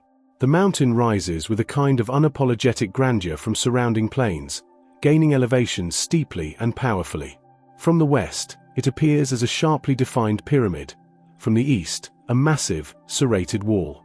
Its 5 major peaks, main, north, south, east, and west, form a cluster of colossal ridges, with the main peak being the highest and most sought after. These peaks and valleys were sculpted over millennia by tectonic forces, for Taiwan lies at the collision point of the Eurasian and Philippine sea plates, one of the most geologically active regions in the world. The island itself continues to rise, centimeter by centimeter, every year. Yushan's name is as poetic as its appearance. It is said to shine like white jade during winter, when its granite and limestone surfaces are blanketed in pristine snow that catches the sunlight like crystal. In the spring and summer, its slopes are bathed in shifting hues of green, gold, and deep violet, covered in blooming rhododendrons, azaleas, alpine grasses, and moss-draped conifers. During autumn, the forests blaze with reds and oranges, making it one of the most photogenic destinations in East Asia. Climbing Yushan is more than just a physical endeavor. It is a rite of passage for many Taiwanese. The classic ascent begins at Tataka Trailhead, where trekkers pass through layers of ecosystems as they wind their way toward the Payun Lodge, a rustic mountain refuge perched at over 3,400 meters. From there, summit attempts begin before dawn, with climbers navigating a narrow trail that hugs the cliffs, using chains for support during steeper sections. The final push to the summit involves scrambling over rocky ledges in the cold darkness, rewarded, if weather permits, by a sunrise that floods the world below in hues of amber, crimson, and silver, revealing an endless panorama of ridgelines that seem to ripple toward the horizon. On clear days, the views from the summit are breathtaking. To the west, the Taiwan Strait glimmers faintly beyond rolling green hills. To the east, the rugged spine of Taiwan's mountains disappears into mist. Below, the dense forests stretch like a green sea, hiding clouded leopards, mikado pheasants, and the elusive Formosan black bear, Taiwan's symbolic mammal. Above, the air is piercingly clean, thin, and crisp, each breath a gift, each gust of wind a song. Yet Yushan's power extends far beyond natural beauty. For centuries, it has been a place of sacred significance for Taiwan's indigenous peoples, especially the Tsao, Bunan, and Rukai tribes, who consider the mountain a sacred ancestral home, a place of spirits and origin. They refer to Yushan with reverence, offering prayers and songs to the mountain gods and conducting rituals to ensure safe passage through its domains. These traditions are deeply rooted in oral histories and cosmologies that view the mountain not as an object to be conquered, but as a living being to be respected and communed with. During the Japanese colonial period, 1895 to 1945, Yushan was referred to as Nitakayama, or New High Mountain, and was, for a time, the highest peak in the Japanese Empire, even higher than Mount Fuji. This imperial symbolism led to its appearance in propaganda and military code, most famously in the phrase "Climb Mount Nyiragongo," which was used as the signal to launch the attack on Pearl Harbor. After World War II, Taiwan's own identity began to crystallize around Yushan. Today, the mountain is immortalized on the back of the 1,000 new Taiwan dollars banknote, featured in poems and songs, and woven into the collective imagination of the island as a symbol of resilience, clarity, and national pride. Yushan is also a climate mirror, a silent sentinel to the effects of global warming. Its glacier have long since vanished, and scientists now study its unique alpine ecosystems to monitor species migration and shifting vegetation zones due to rising temperatures. Some of the endemic species, like the Yushan cane mouse and certain alpine butterflies, face threats as warming pushes their habitable zones higher and higher until there is no more mountain left to climb. Despite its remote location, Yushan is among the most accessible high-altitude treks in Asia, thanks to careful infrastructure and strict conservation policies. Permits are required to hike, and numbers are limited to protect the mountain's fragile environment. The trails are clean, the signs bilingual, and local rangers and porters, many of them from indigenous communities, offer guidance and assistance.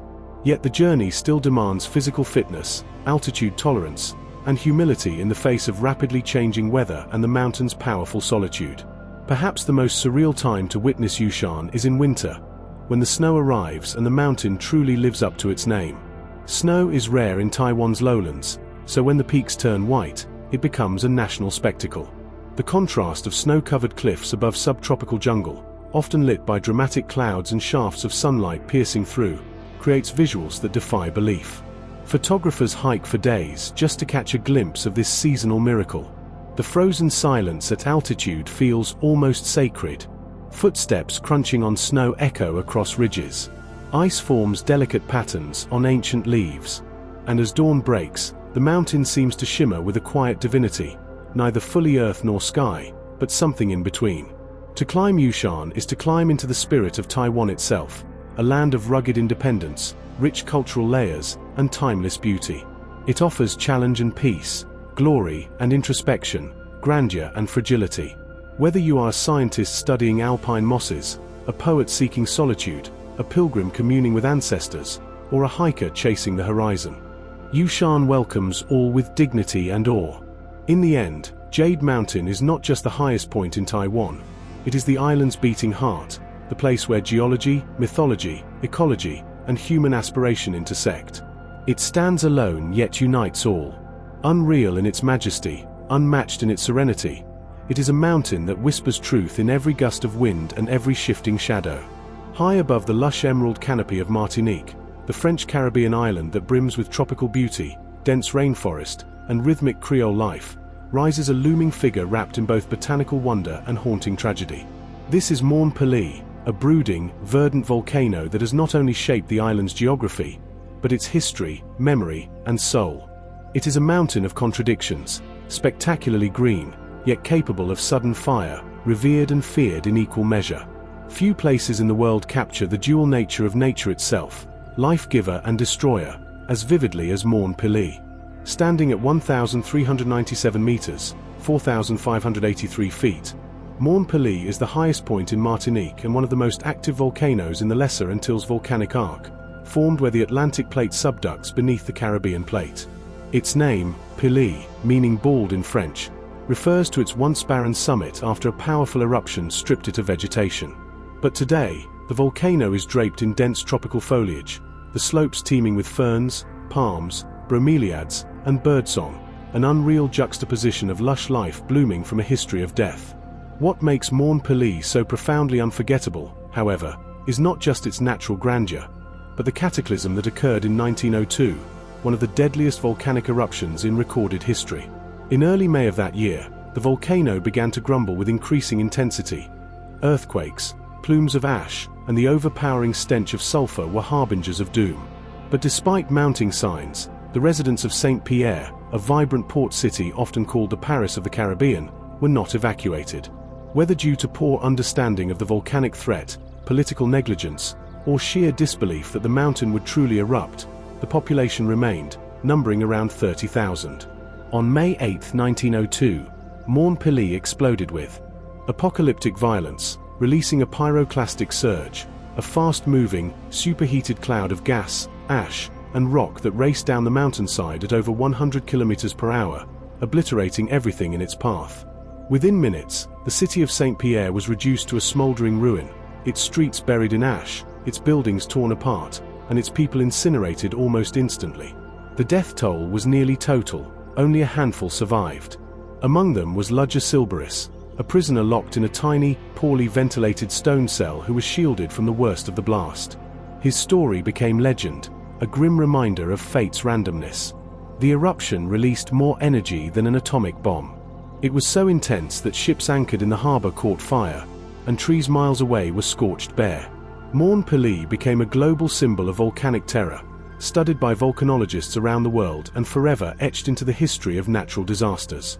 The type of eruption that destroyed Saint-Pierre, known today as a Pelean eruption, named after the volcano, is characterized by pyroclastic flows, lethal not because of lava, but due to their speed and temperature, which can exceed 1000 degrees Celsius 1800 degrees Fahrenheit.